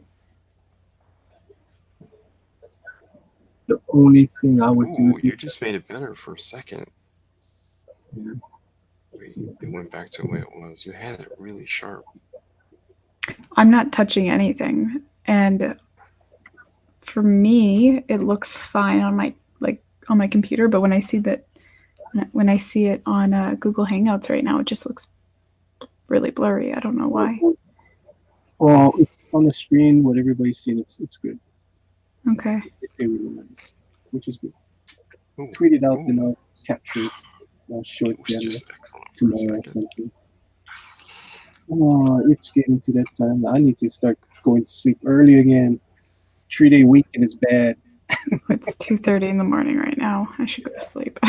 Yeah, we should call it quits. All right. So, Todd, where can we find you? Yeah, we'll do a color theory show, and we'll talk color theory. All right. Yeah, that'd be cool.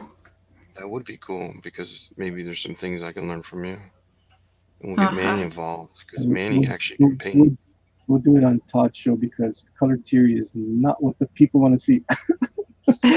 How do you No, know? the thing about it is when you do color is so slow and it's so much theory and stuff. It's not like when you're drawing or you're inking where people can see things really develop so fast and they're so Are you into it. kidding me? You don't think I colored Stanley pretty fast? I didn't watch that show, but when I color, I take a long time. Show. I did it on your show. What do you mean I didn't watch that? I just you just did did it it. on you did it on Cross's A show. little bit on Rick's show, yeah. I thought you did it all on Rick's show. No, I finished it on your show. You I'm knucklehead. sorry. I was kind of busy here. I wasn't watching. That's I mean, all right. I don't expect you to watch me. you guys know how I'm working. You know how it is. You're working on your screen. You're not looking at anybody else. You're trying to make sure that your stuff is getting there so people can see it. Cat's work is too good not to look at. What are you talking about? Oh my goodness. That's why I got Cat screenshot, not you.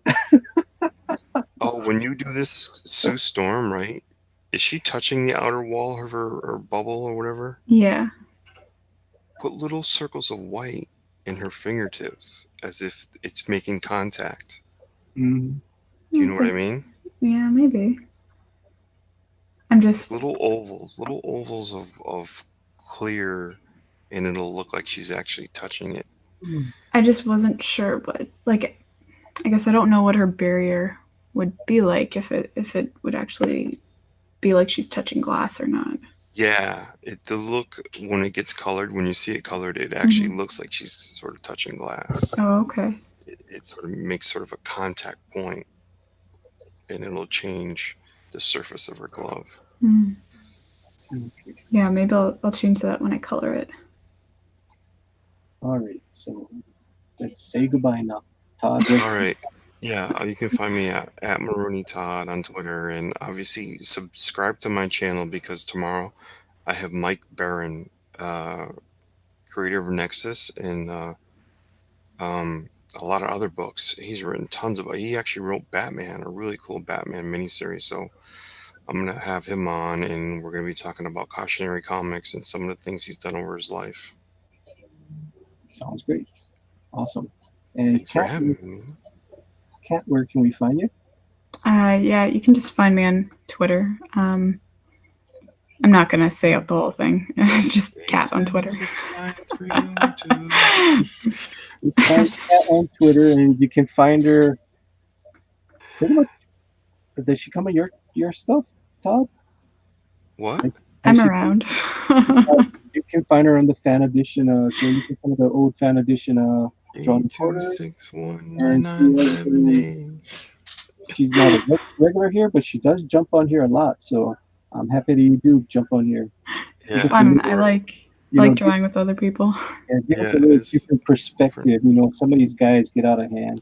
You keep them in line when you come on here. I know, I make it boring. I'm sorry. No, that's not true. Do not make it boring. It's nice to see your style is totally different from everybody else here, and that's the best part. How can this be boring at all when Manny sounds like he's inside the can with Oscar the Grouch? Oh, and you sound like you just woke up. No, we do kid each other, but we do respect each other's artwork, that's for sure. And we do have such a big, wide range of artists on this show, and that's why people come back every night just to see what we're doing. And I thank you for coming on, as much as you can. I'll send you the link, and if you can, you can. If you can't, that's okay. That's cool. And I send out a lot, and people just keep on jumping on it, which is awesome. I love it, and the chat loves it too. They give us a hard time. Some of those guys, just a few give us a hard time, but most of those people out there, they love coming back every night to see what we're doing. And as you guys see, the title of this show was Live Drawing Aloha Oi Stanley. Aloha Oi means till we see you again. So someday we will see Stan Lee again. So tonight I drew Stan Lee with a whole bunch of his creations. I'll keep on doing this, some other day. Maybe tomorrow night I might do a character. Maybe I'll do a character every night and fill up this whole page with Stan Lee creations, co-creations. Ooh, good idea. Yeah. So that would be good. Just do one character a night and then and then do something else. Maybe a skunk girl for you guys, another skunk girl page. So I'll keep on going at this Stanley tribute, and maybe by the end of the week, on Friday night, I will have my 100 sub giveaway. So maybe I'll make a print of this and send it along with whoever wins those drawings that I'll give away. I'll be giving her 3 drawings, all 11 by 17s. Headshot, torso, and a full body shot. So be there on Friday night. It's going to be a fun time. And I thank you guys for coming into my computer room. And hopefully I can fix my mic mess ups for tomorrow night. But I will be here Doubt again it. tomorrow night. Like the And same thing. Doubt it. what's that? I'm just kidding. I'm just kidding. I'm just Don't kidding. listen to God. Don't listen to God. All right. So, aloha, oi, everyone. Aloha, and I will see you again tomorrow night. Thank you for coming. Good night, everybody. Good night, Kat. Good night. Good night. Good night.